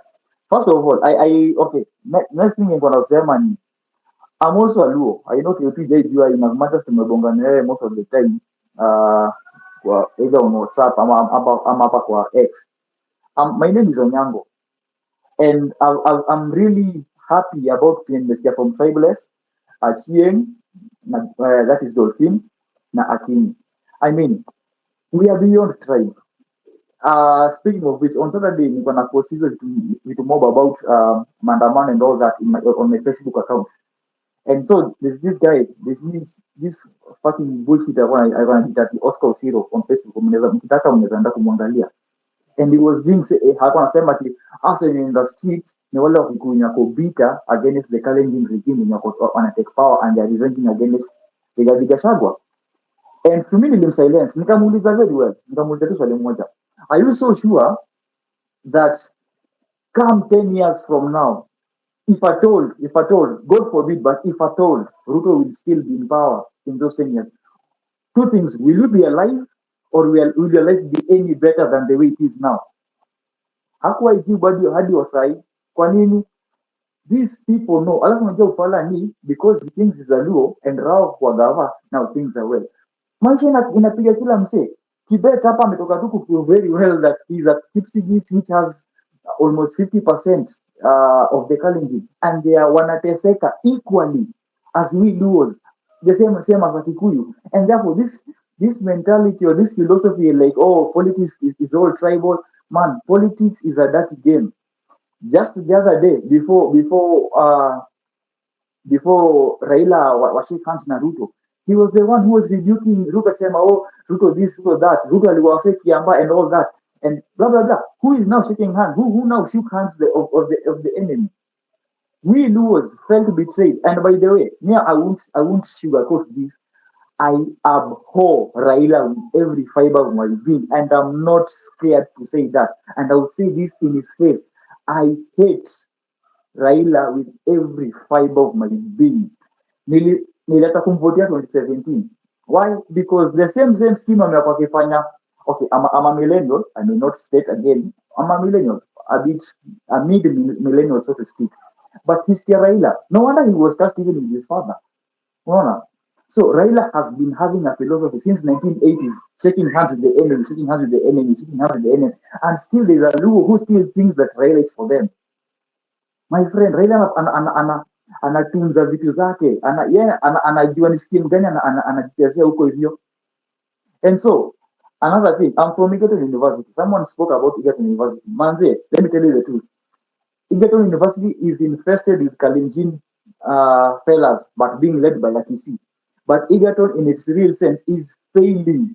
Lecturers until today, when I live for 60% of whatever they're supposed to be, wamelia for the past 4 years. Lecturers are lipo pesa yote, and here we are still tunasema, oh, Ruto this, Ruto that, and Tibet is from Egerton. Mimi nilisomea huko nikagraduate for 2016, and I knew things were not going to be any better. Actually, they've gone to the worst.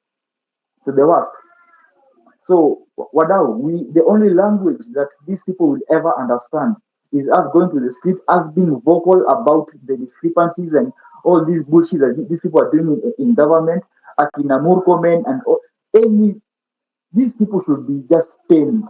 And the only way to our tame, we be vocal. To the international community. See, by the story, I see the figure. I really need to know that. But I may say this, in as much as yes, I'm at some point I agree. I was also discouraged with the turnout today. But me Semanga, as much as nilitokea pale kwa street and I made my voice heard, that's a success for me. And I know one day it will count. It may not be now, it may not be tomorrow, it may not be next week or next month, but one day this voice will count. So last on Saturday we had a space, and I said this: if there is anyone who is championing to maybe to for any political seat, must prove it on the ground. And I say too much congratulations to Okiya Omtatah for proving that.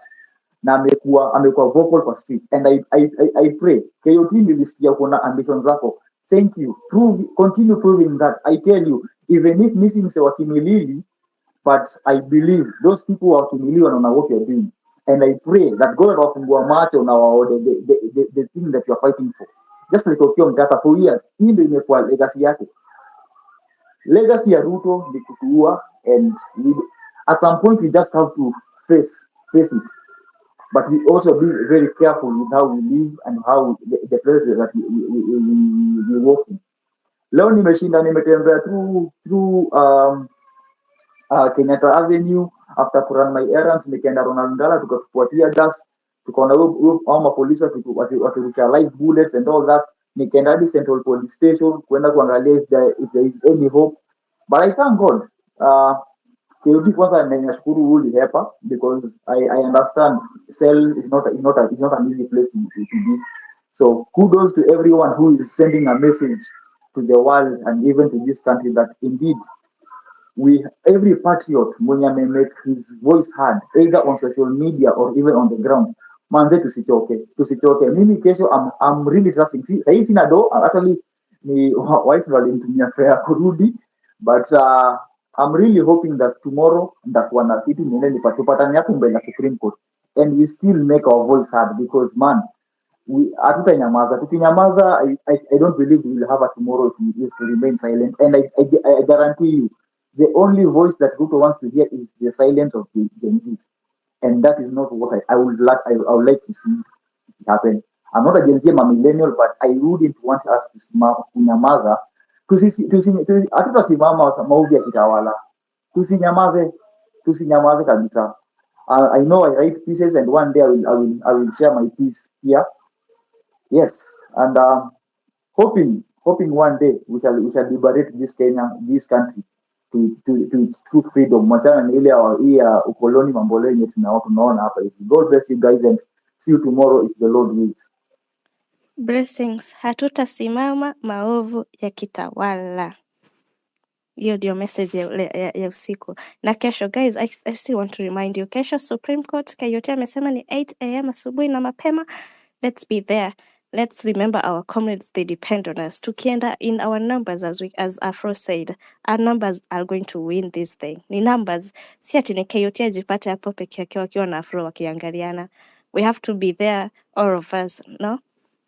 The numbers are going to remove Ruto. Ama you guys munaogopa? I don't think anyone in this space, unless ukwe ni government, unaogopa. No, we are fearless, we are tribeless, and we are leaderless. Tunaenda pamoja to say hashtag Abductions KE, hashtag free our brothers, hashtag free Kibet, free Barnett, free Psychosine, Nairobian. Kila mtu lazima akue freed. And we are not going to keep quiet. And also the guys when you wameshikwa, I think there are 36 of them. I can see naangalia on the TL naona the Law Society of Kenya is actually doing something. Wamekesha kwa hizo ninio, kwa hizo cells, and they're doing Lord's work. So lazima tuwakilisha, lazima we free our brothers. Kujitegemea ni mimi na wewe. Wanasema uchumi ni kujitegemea, lakini hapa security ni kujitegemea sisi wenyewe. So I want to give it to Dodge. Alafu kutoka Dodge naenda kwa Luka Matoke, alafu Ateko. So Dodge, the mic is yours. Hello everyone. Na mniambia kama nasikika, watu msinyamaze nijiongeleshe peke yangu tafadhali. Nasikika? Kwa sawa. Okay, thank you very much. Hope kila mtu ako poa, hata kama siku imekuwa big, imekuwa na mambo kibao. I'll always be saying, when you see my hash there, jina langu ni Dodge Chokosh, and I know most people wonder why, who. Kitu ya kwanza nilisema mimi ni kijana mkokoteni, ofisi yangu ni mkokoteni, kuamkia ni mkokoteni, sina another option. Hiyo mkokoteni kanipea kibanda kadogo tu hapa kwa street. Mimi nakoka kwa barabara, and I have run a lot from the street. Mimi ni mtu wa Mudhuru, sitaficha kusema mimi have been to hell and back. So kuogopa kusema hata mali niko, sasa niko nje, wao kunikujia ni haraka. But I'll say this. Kayoti amesema ati yeye anaogopa kushikwa kupelekwa cell. Kayoti mimi nakubaliana na wewe. Pale ni kichinjio bwana. Cell and prisons I'll hell ban. Mimi nimekaa, I've been to both. Hiyo sitaongea sana na sitaongea. I'm not in a position to talk about that. That's life. So what I wanted to say, mimi tulikuwa huko Tawa asubuhi. By saa 4 mimi nilikuwa hapo archives kwa choo hapo. Mimi mwenyewe I'm one of the guys who by me, I'm not a fan of ati kujipiga picha nini. Sijazoea hivyo, but itabidi nianze kufanya ndio watu waamini I was there. Let me tell you, I control the ghetto mentality. When I'm talking about ghetto mentality, nasema ni mambo na vijana mtaani, machoko, let me call them machoko, watu ambao hawaonekana kama wako na faida. Ishaitumiwa sana na some of the politicians kumobilize those vijana waende wakarushe mayo kwa mikutano zao, or to disrupt their lives, meetings and gatherings. But nilikaa chini nikajiuliza ya faida gani? So leo asubuhi tulitokea na vijana. Kwanza nilitokea peke yangu, nikapiga survey, nikarudi tu hapa Mudhuru, and vijana wakaanza kutokea. Of course, ile vijana wangu wakitokea hawatokei na hii mentality tuko nayo hapa kwa space ya kuliberate our country. No. Let me be sure and true with you. Vijana wangu wakitokea, nao ile inaita bogi yangu kitokea, inatokea kwenda kujisaidia ama kujitafutia. wale wanatoka kuibia watu masimu. Let me say, to be frank, that's how it is. But nilikuwa nimewaambia tafadhali msijaribu kucheza hizo. Kwa leo msijaribu kucheza hizo. Kutakuwa kubaya. Na kuna venye kumeenda, kuna wenye wamefanya 1 2 3, sitaki kuongea hivyo. So tumekuwa huko. Sijui nani atatutetea watu kama sisi ambao hatuonekanagi. Vijana wangu wameshikwa. Nimeambiwa vijana 4 hata hajulikani wako wapi. Nakutwa hapa naambiwa doche fulani. Wengine saa hii tunaongea nimepeana mkokoteni 2 zipeleke vijana 2 Kenyatta. Now my mkokoteni acts as an ambulance. Nimesikia wameenda kama Mkoji wameambiwa tokeni hapa, nyinyi mlienda kuibia watu, pigweni kabisa. Wamekataa kusaidiwa. I don't know why. Wakakuja hapa wakachukua mkoko, and that's have been the norm. Ushaiona watu wamebebana na mkokoteni kwa barabara wakipeleka ila mgonjwa wao, mama demu akaderive ila Pumwani ama wapi.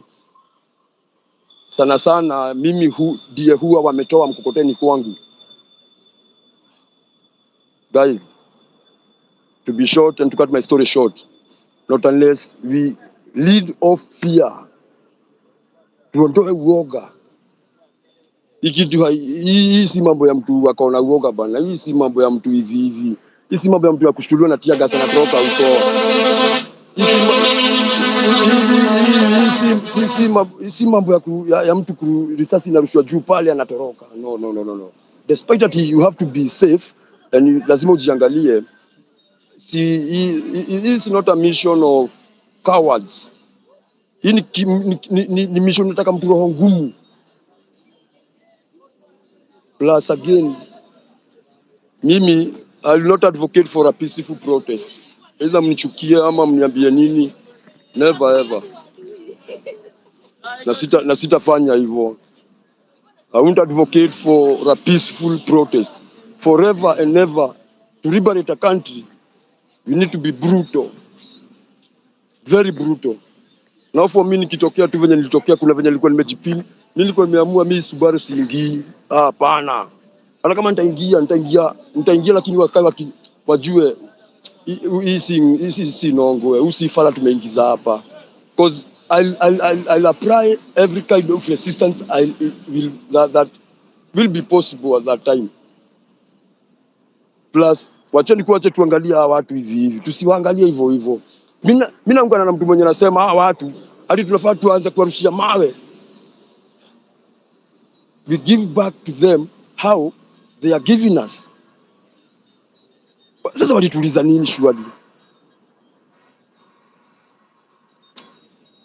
Majamaa, tupataneni kesho huko Supreme Court. Niliumizwa kidogo, sitaki kushinda nikisema hivyo. Acha kwanza nishughulike njoo ama vijana wangu mahali wako. Plus mwenye amepelekwa Kenyatta, kuna vijana wawili wamepelekwa Kenyatta. Nikijua mambo yao. All in all, tuko pamoja and tupatane kesho huko Supreme. Thanks guys. Blessing. Now, inform. Just, okay. Utuinform venye hao mabeshte wako like kenda nini. Wacha nifuatilie. I'll keep on informing you how they are. Although sijajua ni kina nani because we are many. Tuko wengi, hakuna we are many. So sijui hata ni skuli ya pande gani. Kuna skuli ilitoka Mudhurwa, kuna skuli ilitoka Ikomba, kuna skuli ilitoka Murango. Nyingine nasikia ilikuwa imetoka Kibich. So I don't know specifically ni wa area gani, but juu ni mkoko imechukuliwa hapa, wakirudisha I'll inform you. Plus wengine hatujui wako wapi by the way. That's why niko tu hapa nashughulika 1 2 3. Nimetuma na report kwa hizo base wajulikane kama wamerudi ama wako wapi. I don't know, but all you know, let's hope wako safe. Kila mtu akae safe. Siku nzuri by the way. Mimi niko hapa highway. Mimi najionea kama mambo mingi. Ghetto sisi hii mambo tumezoea by the way. Mambo ya risasi, mambo ya hizo tear gas tushazoea, mambo ya kupigwa.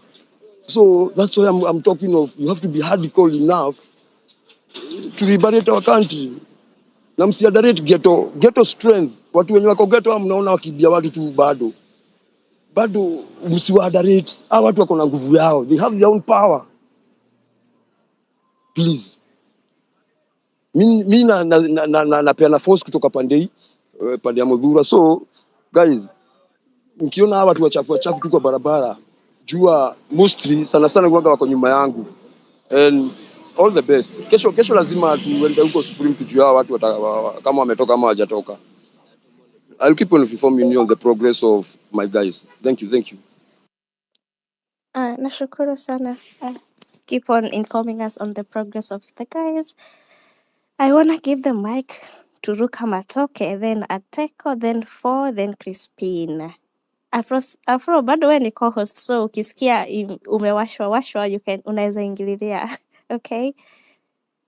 Yeah, so Ruka Matoke, the mic is yours. Leo imekuwaje?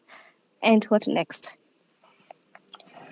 Hello, my sisters and brothers. Thanks so much for this chance, Wanjiru and Keoti Songo. Yeah. Now, today, all I can say today was a success because people came out. People came out, and when one person shows up for protests, then another one, that's how we increase the crowd and, we send our message. I want to start by saying I feel for the families throughout this year, the families that have lost their loved ones. I feel for them and I send my condolences to them. They don't deserve whatever that has happened to them. I also feel for the friends who have lost their friends to this fight for good governance. I feel your pain and I hope at one point you can move on from that pain and be proud that your friends did something very good for our country, which we, the ones who are living, have been unable to do. Yeah, and I also feel for those families who they don't know where their loved ones are. We have parents, we have sisters, we have brothers who don't know where their siblings or their sons or their daughters are to this very moment. Right from when we started these protests, all the way in the middle of the year to today. And my prayer is these people that we don't know where they are, we are able to find them so that they can be reunited with their families. Because as a parent, I'll not be comfortable if my child goes missing. Even my mother becomes troubled. When she makes a phone call and I don't receive, she becomes troubled. Same case to my father. And I know these families that don't know where their children are, the parents, they are not in a comfortable, they are not in a stable mind at the moment. How I wish this was not happening to them.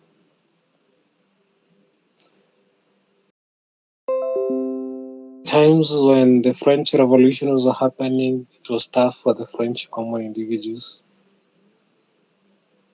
The Russians, there is a time life was difficult as they were moving from the royals to the leaders that are elected.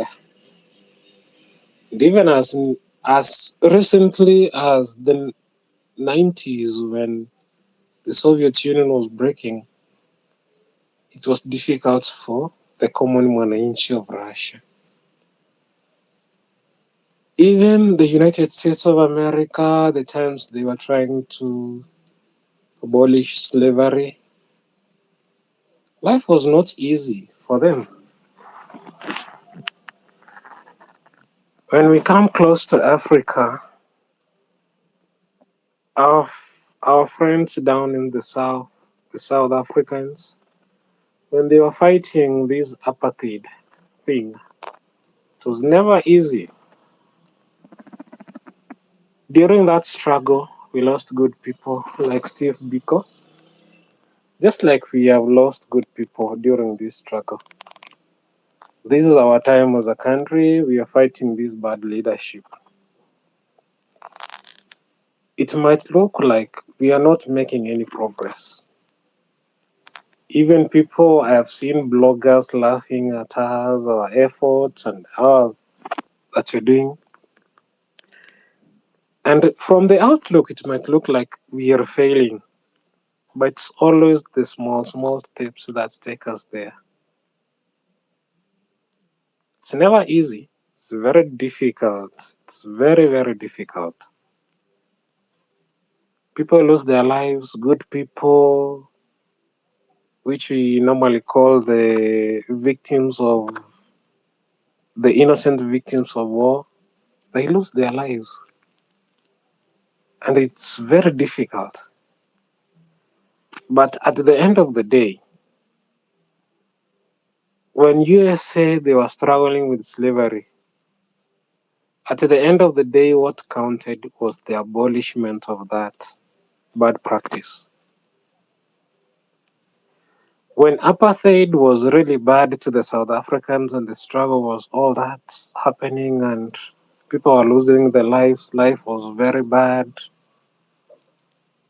What counted at the end of the day is when 1994 that thing was abolished.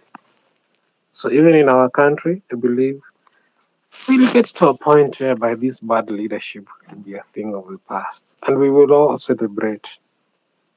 But at the moment, to Vumile, we continue with the protests. We should not wait for the government to say the protest is legal.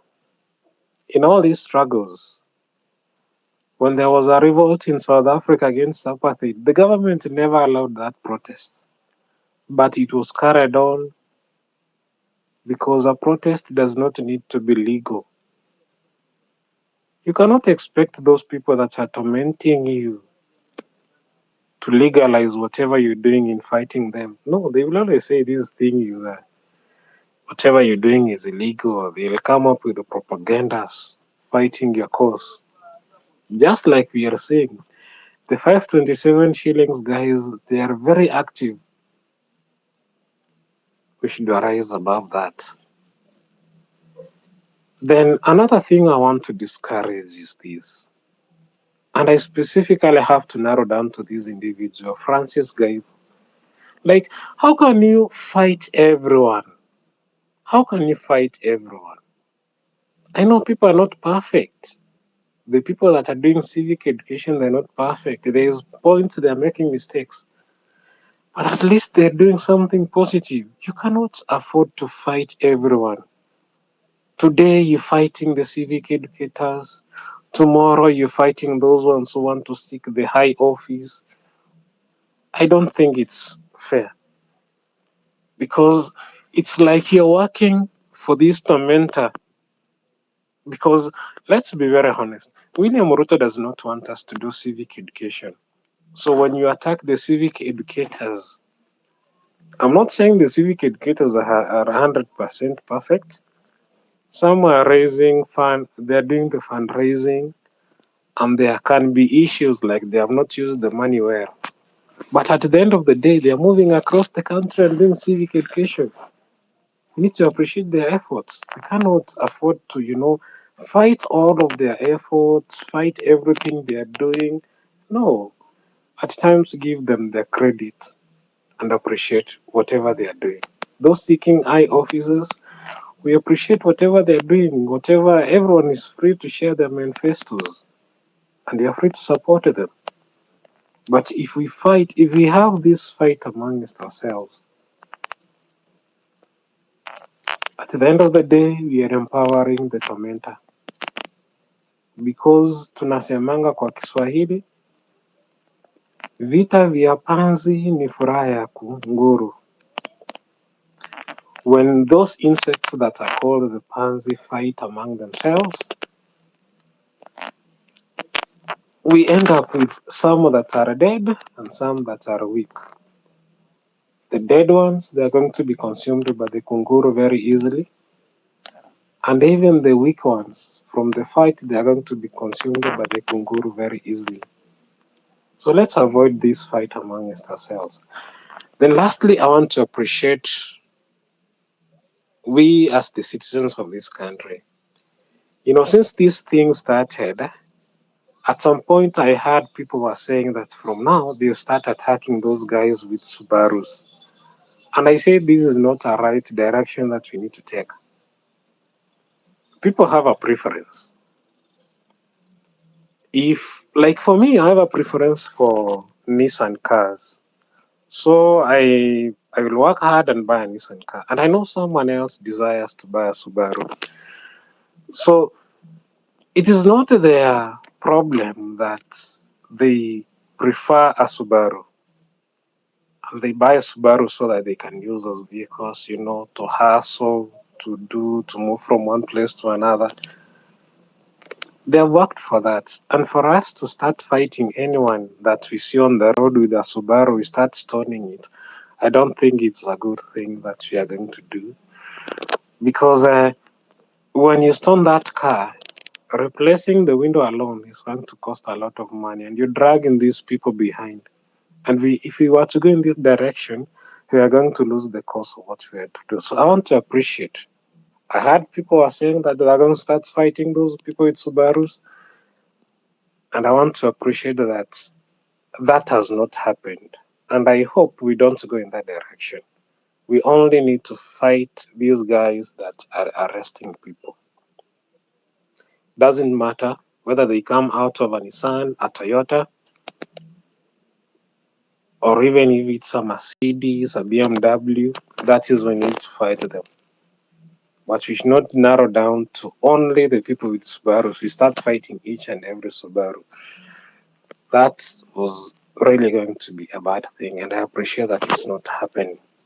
Thank you, and tomorrow, vile tunasema, kesho nje ya Supreme Court. We must get our comrades who've been arrested. We want all of them to be freed. Thank you, a nice time. Thank you so much, friends. Asante Mama Teko. Mama Luka, Kikuyu. powerful point. Just hapo kwa mwisho, hapo when you are finishing, there's no forum I've ever been on or had say that all Subarus are now in the firing range. They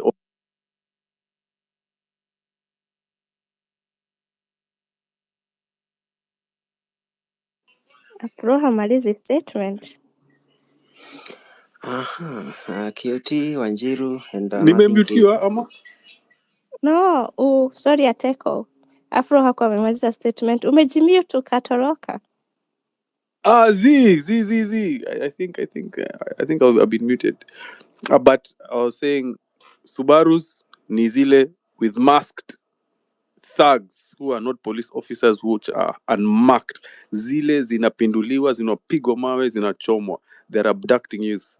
But of course, we are not targeting. We are peaceful. We are very peaceful. No one is attacking other motorists. So look, you need disinformation. There's a lot of disinformation on the timeline. Be careful. They don't speak for the movement. They don't represent us. Nobody's attacking motorists. Lakini powerful points. Asante. Karibu. Ateko, the mic is yours. Alafu itaenda kwa 4, alafu nyati, alafu female, alafu Josphat, alafu Kira. Asante KOT, Wanjiru, and nothing K for convening this space and even giving me an opportunity to share on this space. Sometimes I try ask myself so many questions because at some point I feel like we as Kenyans sometimes tuna fail because unakaa unaangalia one of us is being taken away helplessly. We are just there watching. Is there something we can do about that? Yeah. These people are there. They've come for me. And you people are there seeing me being taken away, nikipiga nduru. And we're just looking. I think the guy was just speaking here. Amekuwa mention about people talking of attacking these guys. Those are the kind of people that we should be attacking. Because if the police have denounced, they don't know them. And pia sisi hatuwajui. Now who are they? They are thugs. The other thing is what happens in the streets. tunachukuliwa pale, tunaingizwa kwa gari. We are peaceful. In most cases when we go to protest, we go protesting in a peaceful manner. But the police are the ones who are coming to riot. Wanatuvuruga, wanashika wengine, wanawaingiza pale kwa gari. Can we just one day pull an unpopular stint? We overturn those cars zenye wanatumia kutubeba and we break free from those chains. Yeah? So we as the people sometimes tunajipatanga like some of us are pushing to move forward, wengine wanatufail because tuko hapa and I believe tunakujanga pamoja for a common cause so that tusonge mbele, and success can only be realized if you are fighting for a common goal. But kama kila mtu anakuja akiwa na selfish interest, unapata like kila mtu anapush agenda yake. You saw what happened in the last maandamano. It was almost a total success, but we failed because of few guys walikuja wakaanza kutuuzia uoga. Unajua wengine wetu hatuwezi contain uoga, wakatuuzia uoga, tuka feel like we are getting overpowered, but we were almost there.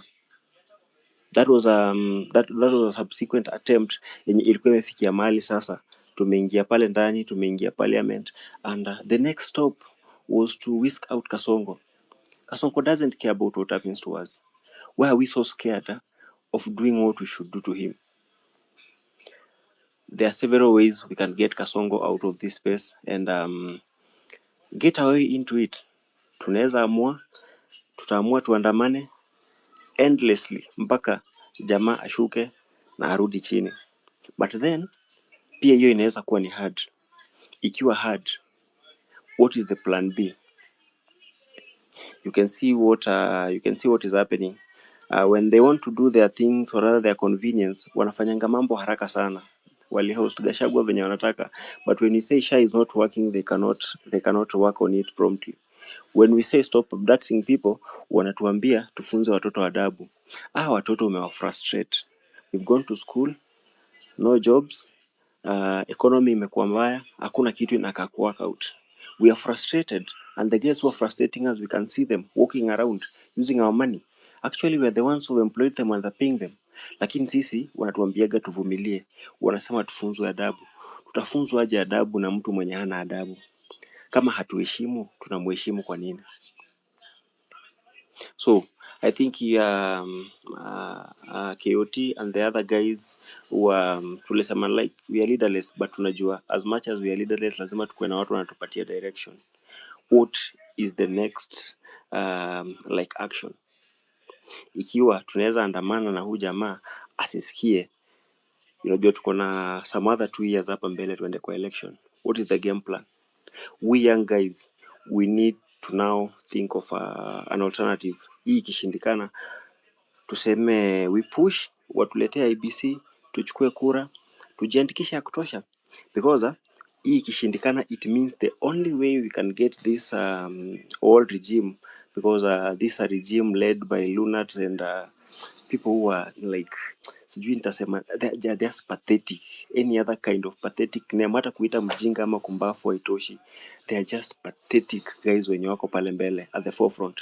We just whisk them out all. We pick the few that we think can lead us, the kinds of Omtatah who are at the forefront, the kinds of some Gen Z leaders who are the upfront. As somebody just said here, kila mtu ako na shortcomings zake, but when the advantages of a person outweighs the disadvantages, is better than huu mwizi mwenye tunaona hapa kila siku. Kazi ni kuiba na kufanya venye anataka. Nadhania ni mzazi, lakini sidhani hata ni kama hawa watoto sijui aliiba ama alitoa wapi. Sababu sidhani kama kuna mzazi mwenye ako na akili mzuri anaweza kuwa anapitishia wazazi wengine kwa hii noma yote. Huenda ikawa watoto walitoka mashimoni kwingine, juu hata ukichungulia ni mmoja tu peke yake anakaa kama wakazongo. So we guys who are here, as we mobilize, as we say we are going to occupy Supreme Court kesho, tuende tuone comrades wakiachiliwa. Najua ni mchezo wao wanatuchezea. Wanaweza waleta huko kotini na waachilie. But wakiwaachilia ni nini huwa tunafanya?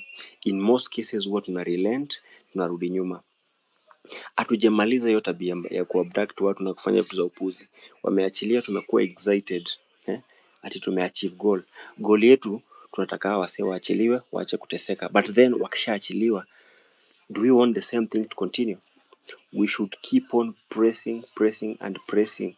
Meguna said yesterday, kupush kama ni kufinya tunafinya, unafinya mpaka itoke supu ya mwisho. Lakini sisi huwa tunafinya alafu inaonekana ni kama tumeacha.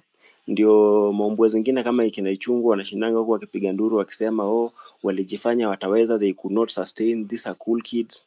Yes, we are cool kids, but we are cool kids who are informed. We know the constitution. We are no longer tribal the way they were, the way they wanted us to be.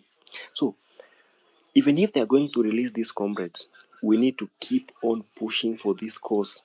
Hatufai tusimame. Tukisimama inakuwa ni kama hatusongi. So my humble appeal to all of us is that as we even push for this, once we achieve this, inafaa tusukume mpaka mwisho, because the fight will never end until the day we'll see Kasongo and his regime out of office, and we totally having a new regime that upholds the rule of law and the constitutional mandates. Sio wale watu wenye ni kama wanatumianga sheria yao tofauti, si sawa na yetu. Wakitaka kutufanyia venye wanatufanyia, hawasikii uchungu. Wewe imagine mtu anakuwa abduct juu umemchora akiwa kwa jeneza na yeye ameua wengine. Nani anafaa kuwa abducted ama nani anafaa kuwa skinned up? Hiyo uchungu yenye wanasikia, I had a certain sister here akisema kama kuna uwezekano tunaweza kamata, kama kuna uwezekano tunaweza kamata moja ya watoto wao. But najua inaweza kuwa ni ngumu juu wamewekewa security sana. Mbona tujiulize tu, hawa polisi wenye wanatushika kwa huko barabara ovyo ovyo, tukiweza shika tu mmoja ama wawili twende tuweke mahali. Pia sisi tuweke hao mahali, tuwapatie discipline. Kama imeshindikana na wao kutusikiza, they are our brothers, they are our sisters, tuweke wawili watatu mahali, tuwape discipline na tupatie discipline. Tusikie kama pia na wao watakuwa wanasikia uchungu ama watakuwa wanaenjoy. I'm just devastated. I feel like I've been drained by the whole thing because nothing is working. Economically we are down, health-wise we are down, education-wise we are down. January is here, kids are going back to school. We don't know exactly what is going to happen. Wako tu hapo, kazi ni kuiba wenzetu na kutuvuruga. We cannot condone that and we cannot continue that way. KOT and the other guys, even if this is going to be a success, they release the comrades who've been abducted, and those ones who've been arrested today, we should not relent and we should not stop. We should continue. I know they can kill some of us, they can arrest some of us, they'll abduct some of us, but they cannot abduct all of us, they cannot kill all of us. Liberation nakuga painful. Those of us wenye walitangulia hapo nyuma, may their souls rest in peace, because they are fighting for a good cause. Those of us who are remaining, it's for us to keep pushing. It's for us to keep fighting. This fight is endless. If it's not ending soon when Kasongo leaves office, then we have to push it until that day, even if it is at the ballot. We pull Kasongo out, we pull the whole stupid regime out, and have our own way. Asante. Asante. Kasongo must go. Kasongo must go. I wanna give it to I can't remember. FOO with a plate of noodles. Hello, it's 4. So, I hope you can hear me. Yeah. Okay, awesome. I want to talk about something KOT Sonko alisema, where he was talking about tribes, and in it akaongelea about tribe kukuwa kitu important, na akasema yeye ni his tribe before he's a Kenyan.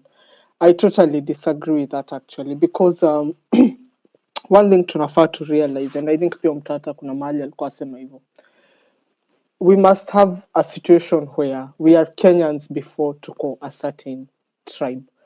And actually another thing is that your ethnic group is no longer your tribe and is no longer your community, because your ethnic group ni watu mlimigrate na wao ama ancestors wenu walimigrate pamoja zamani, but that is no longer your community. Say unapata in a community mnaishi watu very different kinds, those are your community. For the Kenyan project to work, for the African project actually work, Africans have kwanza kujiona as in a different way, because hata in Europe hata in US kulikuwa na very kama German kulikuwa na different tribes at some point waliwana wakabaki like 10% of the number, but tunaona wakaform kama for example the German state na wakaform the German language. And actually hii kitu ni very important because for example kama Doch amesema na wengine kama Sigret amesema, the thing is your community ni wale watu uko nao au watu mnachungana na wao, haimata mahali wametoka ama nini, vile mnachungana pia. I think at times sisi kama Waafrika hatu realize tunaishi kwa context fulani, tunaishi kwa dunia where kuna a serious competition of resources, na hatu realize one thing is that slowly Africa inakuwa colonized, and this is one of the things inakuwa taken advantage of. So mkiona vitu zina happen huko Sahel ama vitu zina happen as close as Tanzania. For example in Tanzania juzi a UAE company imenunua shamba za Wamasai kawa kick out, and hao Wamasai walikuwa nafaa hiyo government ya Tanzania ikasema Wamasai hata si wa Tanzania wanafaa rudishwe Kenya. You see hiyo Wamasai wa Kenya hawakuwasaidia.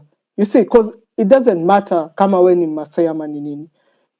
At some point itabidi wa Africa to realize that kuna a recolonization ambayo iko karibu ku happen, na tusipoteza tukifikiria mimi sijui ni wa Mrima ama mimi ni wa huku ama mimi ni wa huku. In a few other 100 years hakutakuwa na Waafrika huko, and maybe ina sound kama mchezo, but it happened before, it can happen again. The only reason haija happen ni sababu, to be honest, au watu hawajaamua kutumaliza. But we should really strengthen ourselves, we should really build our Kenyan states, our African states before this happens, because I think hii process imeanza, whether mna notice ama ham notice. And that's all I wanted to say in terms of another thing kwa kusema pia hizi tribes si static, they come and they go, they assimilate other tribes are formed all the time depending on how people migrate. Okay, that's all I have to say. Thank you. Asante. Yeah, tukumbuke sisi wote ni tribe Kenya at this specific point. Asante FOO with you.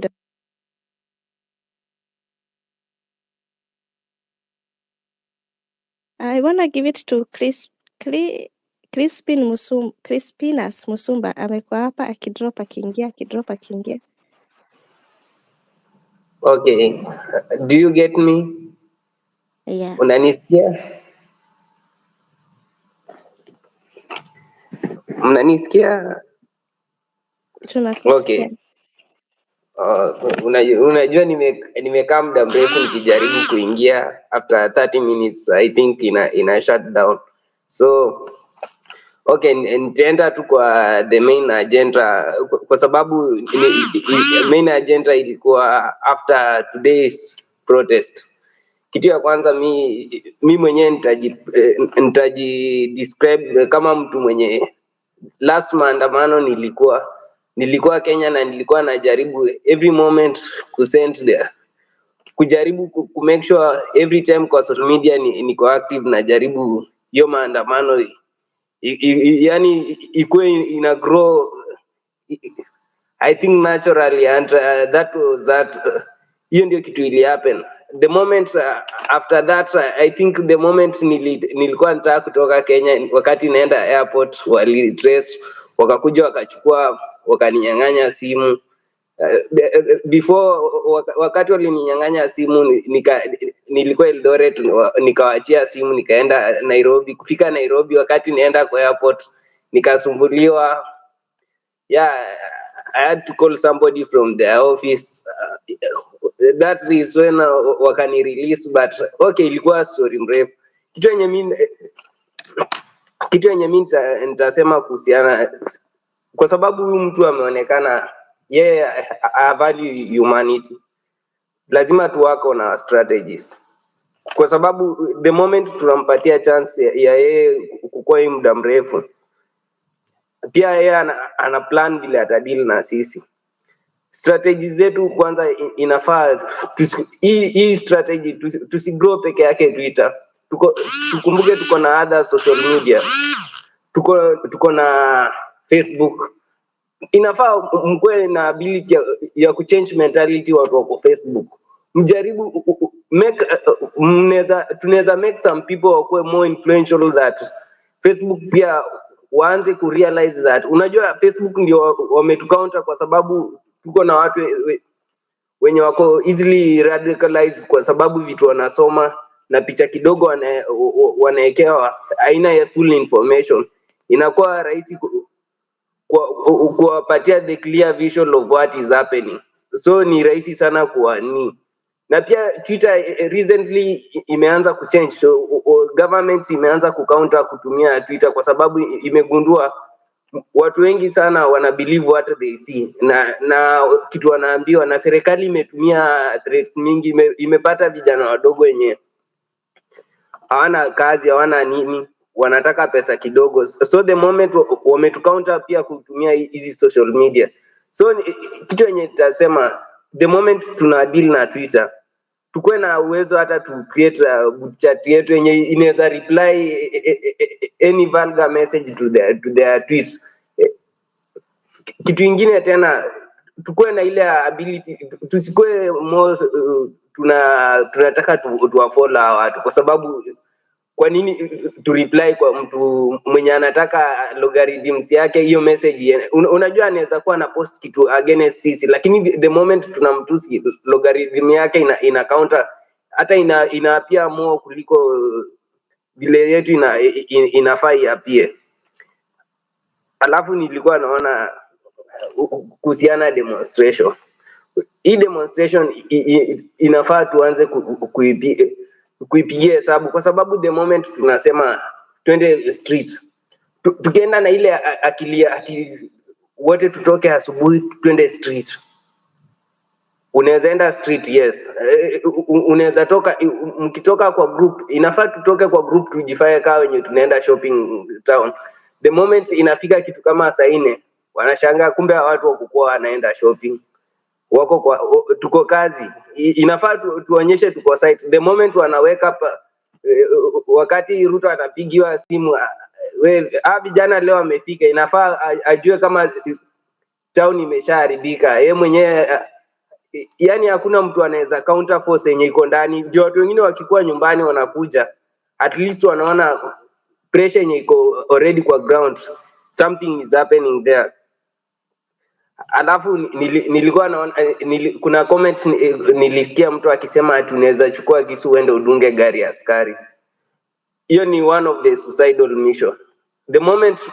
The moment watakuona na kisu umedunga, watakupiga risasi direct, kwa sababu kitu ya kwanza watakuandikia ulikuwa unajua once wamekuona na kisu kukupiga risasi haita take time wao kukupiga risasi, kwa sababu kitu ya kwanza watakuandikia makosa ulikuwa una threaten life yao, na ujue wamekuona na kisu.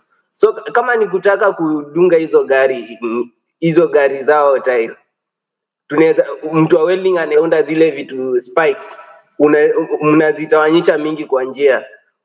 Ukishamwaga spikes mingi kwa njia, hizo gari for sure haijaundiwa chuma, ikipita itakuwa inflated na itapita. Hiyo ni kitu rahisi kuliko wewe uende ubebe kisu wakupige risasi ukufe for nothing. Alafu kuna kitu kama nilikuwa na mbona sisi tunasema si ni Gen Z, mbona tusiwakaunte pia na technology? Yeah, tunaweza easy government system, especially yenye na deal na interior. Mbona tusiunde malo yenye inaweza affect, tusikuwe tu tunapata information. Hata tunaweza unda malo yenye inaweza get information from the government, kwa sababu Kenya is not so invest kwa technology. Bado kuna potential ya sisi ku create something yenye ita trigger au wajue these people kabisa tuko against them. Na zile media zenye zinataka kupropel any government idea, bado tutatumia technology kwa counter.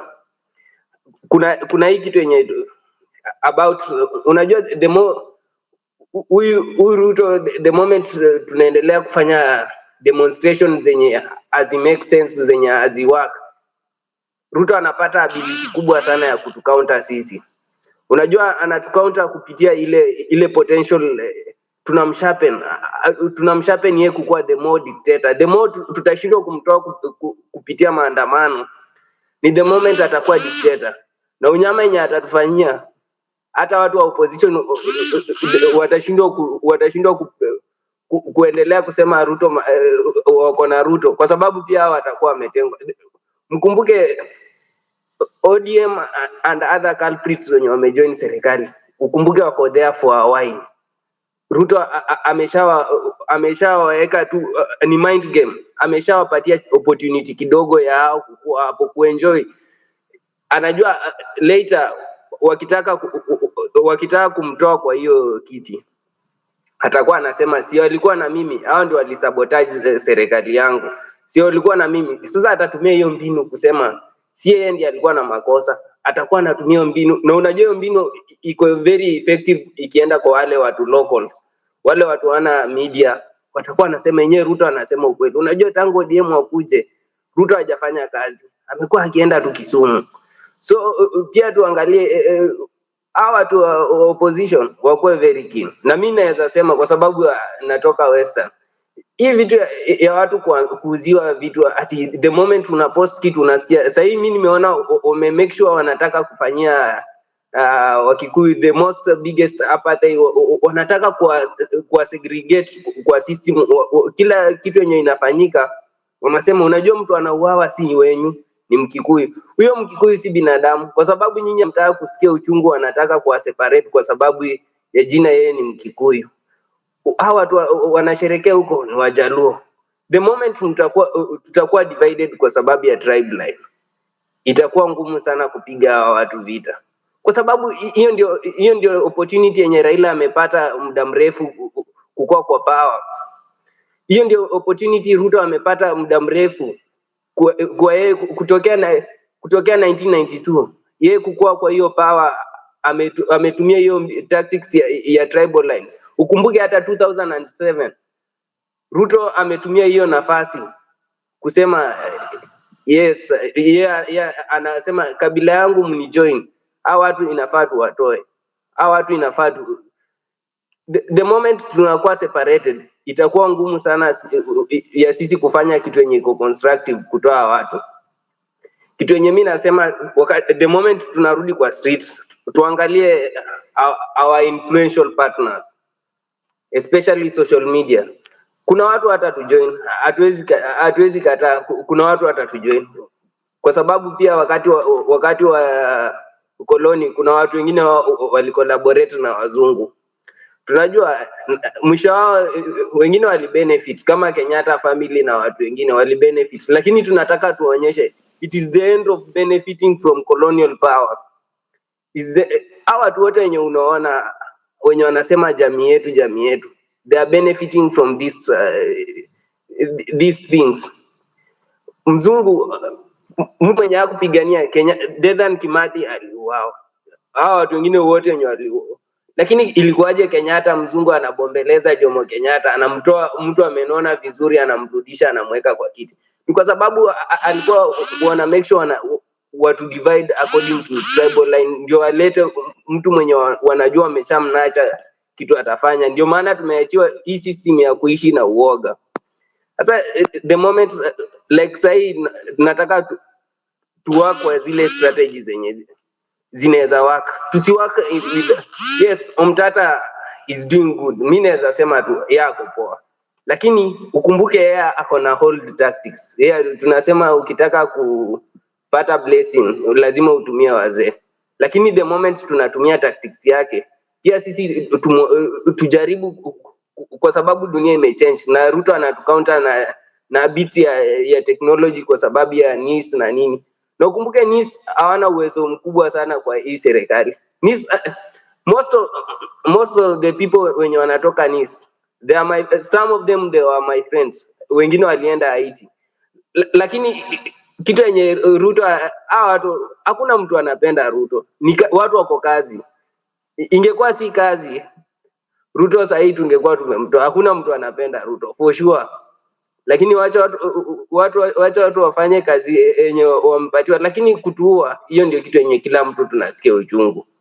So kama kesho watu watatoka, watu waende street. Mimi naweza sema junior, naona watu wengi pia wanataka hiyo nafasi. Kesho watu waende street. Okay, thank you. Okay, sawa. Kesho tunakutana streets na hiyo tumeshakubaliana. So kesho saa 2 until the next year, because I think tomorrow is the last day of this year, and so we are going to the streets this year and next year. That's tomorrow and the following day. So lazima tujue venye tuta organize, tujue tunapatana wapi, but nishawaambia tunafaa kupatana pale Supreme Court because we are demanding for justice, and we can only find justice at the Supreme Court of Kenya, which is the highest court on the land. So kesho lazima tupatane hapo. We ensure that justice for our comrades, the 34 comrades or even 36 who have been arrested today, it's served full plate. And almost 90 comrades who have been abducted, because in December only tumeona 10 plus comrades have been abducted, but before that we had other comrades wenye walikuwa abducted huko nyuma, ni venye tu tulikuwa tumenyamazia. But now we are saying enough is enough, because we cannot sit back to see, like, to look at how this government is becoming so harsh on us, abducting us. At some point you see they are firing canisters and even live bullets at peaceful protesters. So that is not what we subscribed at when we ushered in the 2010 constitution. That was in August. Was it on August 22nd or misijui, but nakumbuka ilikuwa 2010 because by that time I was in class 5. Kai nilikuwa class 5, constitution ya Kenya ikiletwa bana. And now we are here, we are demanding for justice. We are going through the constitution from every article, from article 1 to the last article, and we find out that this government yenye tuko nayo, they have been abusing all those articles in a single constitution. So enough is enough, because we are the people and the constitution is the supreme law on the land, so it must be respected. Na unapata kwamba this Kasongo, the guy we are having, ama sijui anaitwa Ruto, I don't know, he's against that constitution, abusing constitution every now and then. So pia sisi kama young people, the good thing ni ati hao watu walitupatia free education in primary from hapo sijui 2002. Mimi mwenyewe niliingia primary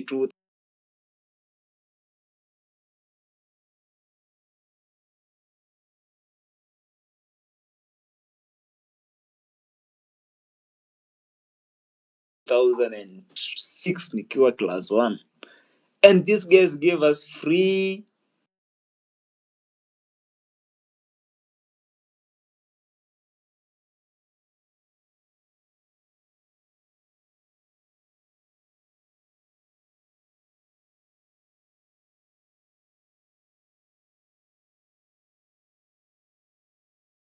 in 5 seconds. Ikipita 6 seconds tunaanza kujiumauma, but we really understand everything.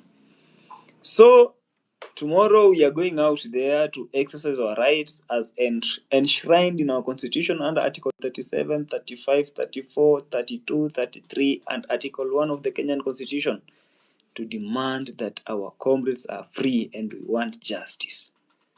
So Supreme Court, but mimi hata nashangaa mbona tunaenda Supreme Court, because you find out that even that Chief Justice Martha Koome, she's always crying for justice. At some point alikuwa anajaribu kusema sijui this government is bringing in the finance the new funding model of the university students, na yeye ni Chief Justice, badala akae kwa bench alafu determine asikize hiyo kesi vizuri na aseme no, this is not the right thing. You guys, I hope you remember kina Maraga all the chief justices wenye wamepita huko nyuma, at times they were so bold in a sense that the executive couldn't dictate anything. But saizi Martha Koome, honestly, ladies, I'm so sorry, but I wonder why at times sijui mbona mnakuanga ro rahisi, because Martha Koome akisha receive 2 call from the State House, unasikia sijui that is alisema aje kwa ile kesi ya election ya 2022, alisema aje Wanjiru Ile anala ni hot air. alisema hot air. Like alipigiwa simu akaambiwa sema hiyo kitu ni hot air, and he was like akasoma hizo nini zote, judgment from number 1 up to 10, afa akasema zote ni hot air. So you find out that like they just like she just following orders. Honestly, you shouldn't be following orders, and that's what I've been telling every person when amekuwa kwa struggle. I remember even in my campus during those days from 2019 to last year, I could stand before that vice chancellor from the Technical University of Mombasa, and I could tell that daughter of a bitch kwamba you cannot dictate us. Never. Hizo vitu zilikuwa zinafanyika from 2009 kurudi huko nyuma, but immediately we had that constitution from 2010 up to now. Every person has a voice, and that's why mimi nawaambia aje, msiogope, kesho tutokee. If they want to kill us, it's good, because hata ukikufa at the end, at least watakuwa wameshakuondolea mzigo, because we are suffering, we are doing nothing apart from being Kenyans. We are still jobless, so there is nothing we are doing even in this country, because if you're having this government yenye tuko nayo hapa, hawa wenye wanaiba kila siku 2 billion, alafu nyinyi young people hapa, young ladies and men, you have nothing to do. Unapata mtu anakuambia Keuti nitumie mbao. Mimi hata mwenyewe sina hiyo mbao, nitumie sijui tuuso, sijui nikuje maandamano, sina hiyo tuuso, mimi nitakutumia aje? So we need to ensure that we are changing the narrative. Hatutaki like, in fact mtu saizi anafaa kuambie Keuti ni aje, uko fiti, nikuwekee hiyo so moja unwe maji ukunywe, niwekee. Lakini unapata mtu anakuambia sina fare, simply because that person has no job, and the government now, they don't care as long as they're stealing 2 billion every day. Na hiyo ni yenye ko documented. Kuna pesa hao watu wanaiba kila siku zenye hata hatujui ni pesa ngapi. A lot of money, billions of money, because we pay taxes. So guys, mimi what I want to urge you, let us lose our fear, and of course they lose their power. So back to you Wanjiru na nothing KE. Hey, nothing. You've been quiet. The mic is yours.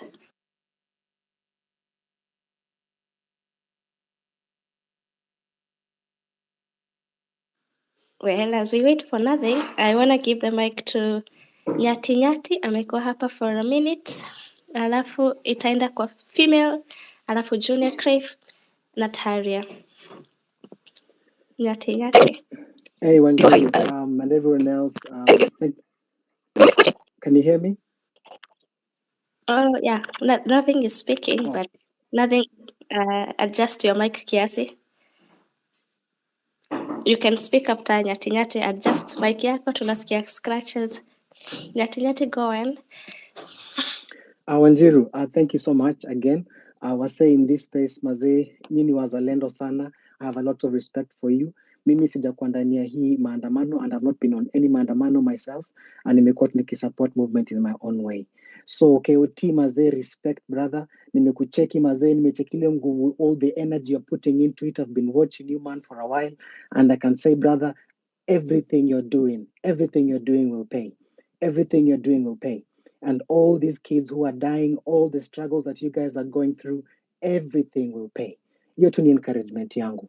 Nataka niongee, niseme tu juu ya a few things. I want to respond to Ateko. Ateko said, we always watch as our comrades are snatched and taken away. Is there something we can do?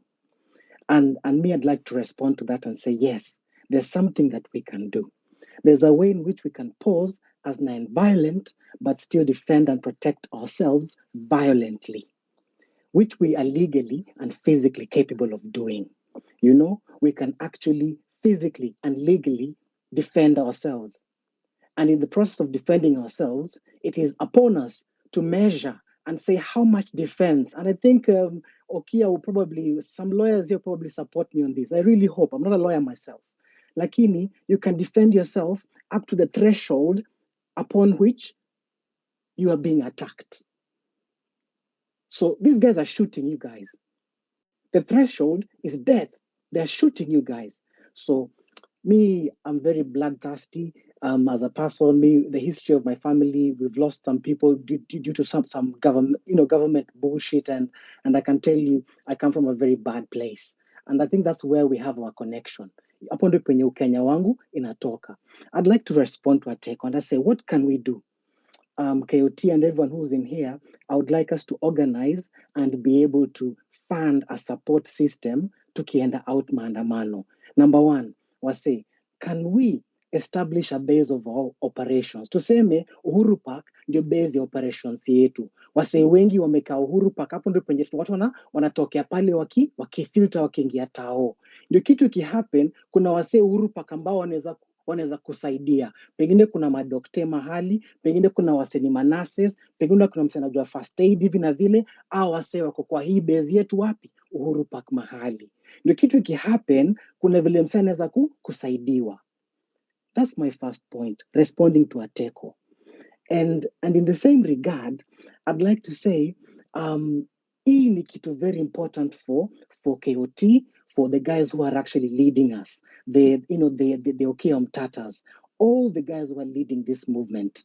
It's very important for them. Kwa nini? Kwa sababu, even though they want to show themselves in the front lines, kama mimi, by the way, my history ni jeshi. Unaona, I'm just saying that. Hiyo ndio history yangu. Now in the military, you do not put your best in the front lines, pale mbele. Unaona kwa nini? Kwa sababu hawa watu ni nguvu yenu na nyinyi wenyewe mnawajua. We know that KOT is really headstrong about what he's doing. Mimi sidai ati KOT ndio ako pale mbele pale penye wale makopa ako pale. Yani, you know, ni sawa, but si lazima. Si lazima Okiya Omtatah kwe pale mbele ameshika nyororo hivi na vile. Si lazima. Hata anaweza onekana bado, lakini si lazima kwe pale. I'm just saying that. That's just my two cents there. If I'm wrong, I can stand corrected. Someone correct me, no problem. But I say, tukwe na base fulani. To establish hii funding yenye inaenda kwa Morara, funding inaenda kwa Omtatah, ebu to organize, to check vile hii funding tunaweza kaifanya, tukwe tuko na base yenye tunaweza tukaoperatia penye tukienda maandamano. Hapa ndio place tuko na maji, tuko na methylated spirit, tuko na mabandages, tuko na vitu basic sana, na hizi vitu si expensive vile. I mean, in my own understanding. Okay, correct me if I'm wrong. Anyway, point number 2, if I talk for so long, by the way, cut me short and take over the mic, by the way. So I just had a few things because I've been listening for a while and I really wanted to share. And then another thing is evacuation. Someone there said, mazee, si tunapigwa na marungu, wase wanashutiwa. Lazima tukwe na kama 3 yenye tumefund, tumesema KOT tuko na ma3 3. Hizi ma3 ndo zenye zitatoa watu wetu kitu kihappen. Kitu kihappen, kuna hii ma3 tumeipack place fulani, ebu enda kwa ile ma3 na inatoa msee inampeleka hosi speedy. Kama tuko na hiyo shida. Vile tu nimeona my videos, but the way most of my knowledge comes from what I've seen online. So that's why I keep saying, kama nasema kitu yenye iko wrong, msee ni correct, because mi sija kwa grao, so I may not know the truth for real. So yeah, that's the other thing I wanted to say. Alafu upon the same strength pia, I really think nimeona ma protests za Korea. You know, the Korean protesters. These guys don't come hivi. Unakujaje mazee maandamano na manaiki zako? Mimi nachekia sana kuja pale na mashuge mazee. I'm like, hey, hata mimi mazee hiyo njumu, I'm like, hiyo njumu ni freshi sana. Na hiyo ndio umekuja nayo maandamano. I'm like, you know, me I'm just like, hebu kuja pale na helmet. Hizi plastic helmet za mjengo hizi. Hao wasa wanarusha nini? Wanarusha tear gas, imegonga nani Shakira leo. Hiyo tear gas imeangukia madam. Nikicheki tu mimi mwenyewe kwa hizi online. So Shakira angekuwa na ka helmet pale, niko sure mazee angekuwa in a better position. I'm not saying she's done anything wrong. I'm just saying, let us Let us protect ourselves. Let's do that. Let's protect ourselves. Kabisa. I'll stop there and then I think I'll come back later because there's something else I wanted to mention, but I don't want to hog the mic for someone else. Maze, thank you so much. KOT, thanks for the opportunity. I'll keep watching. Maze nyinyi mashujaa. Asante. Okay, shukran. So guys, Kuna kuna placards placards ama ama posters posters zenye niko nazo niko hapa nazo na nataka hapa na nataka kuzipost. kuzipost. So just So go just there, go there, ensure that ensure that we nitasemaje, tasemaje, tufanye good tufanye good mobilization for mobilization tomorrow. for tomorrow. Please Please angalia kwa angalia timeline kwa yangu. timeline yangu.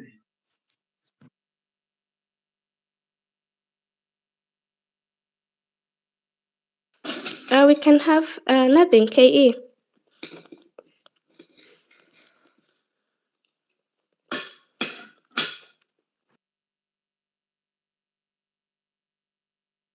Seems like my sister is far from the mic. Female, the mic is yours. Alafu nipatie Talia. All right, I'm very happy about these conversations that we are having. And first of all, I have to apologize because Neza Sema, I'm one of the people who really advocated for this government to be voted in. And it just feels very retrogressive for people to start saying, oh, you're the ones who voted for this government. Why are you guys complaining? We voted because we had trust. We had so much trust and confidence that they will deliver what they had promised they would deliver. But unfortunately, that's the opposite. So I have a right to complain and say whatever we voted for is not what we are actually getting. Wakati Kasongo was going through, a lot of oppression in the former regime that he was part of, some of us actually really felt sympathetic.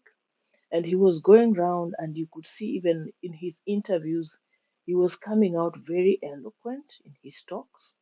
And we actually thought that, yeah, this is the right person. But I'm beginning to suspect that there was something actually behind his eloquence in speech. There must have been something, someone with a funny microphone behind his ears or something. Because listening to his speeches these days, hakuna ile value ile alikuwanga nayo na intelligence ile alikuwa anatoka nayo akiongea, because looking at how he's leading the government, actually hata charisma hana. Most leaders are very charismatic. Uhuru Kenyatta would stand up and everybody would cheer. Raila, people don't like him currently, but he stand up and people cheer him because he has so much charisma. But Kasongo stands up and everybody's like, oh my God, just sit down, because even the little charisma, he doesn't have it. He's failed in terms of leadership, governance, hana ile strategy. That's why he's grasping at straws, calling everybody, come to my government, come to my government. He fears to fail. He wants to fail with everybody else and say, oh, it was a broad-based government. We all failed. That is his trick. But we are seeing it. We are seeing through him. The other issue is, my worry is, some Kenyans, I don't know, I don't think we are angry enough. I was just watching some Kenyans on TikTok, and someone was recording people and saying, Mimi hata siwezi demonstrate. You want me to die today before I see the new year? Siwezi. Na amesimama na record watu. I was like, are we not angry enough? Like 50% of people's salaries are being taxed. People's children are being taken outside the country to Saudi Arabia, to all those other countries where people are being murdered. Yani hata ile huruma kidogo hakuna. Endeni muwawe, tutatuma wengine huko. As in, I don't know. I don't understand. I don't really understand. I just I cry for my beloved country, and it really hurts. Some of us who are outside here, we're always being told, "Why are you here? You black niggers, go back to where you came from." And it really hurts that you would really want to go back to where you came from. But what are we going back to? What are we going back to actually? Yeah, I don't know. I don't understand. Kenyans have zeal.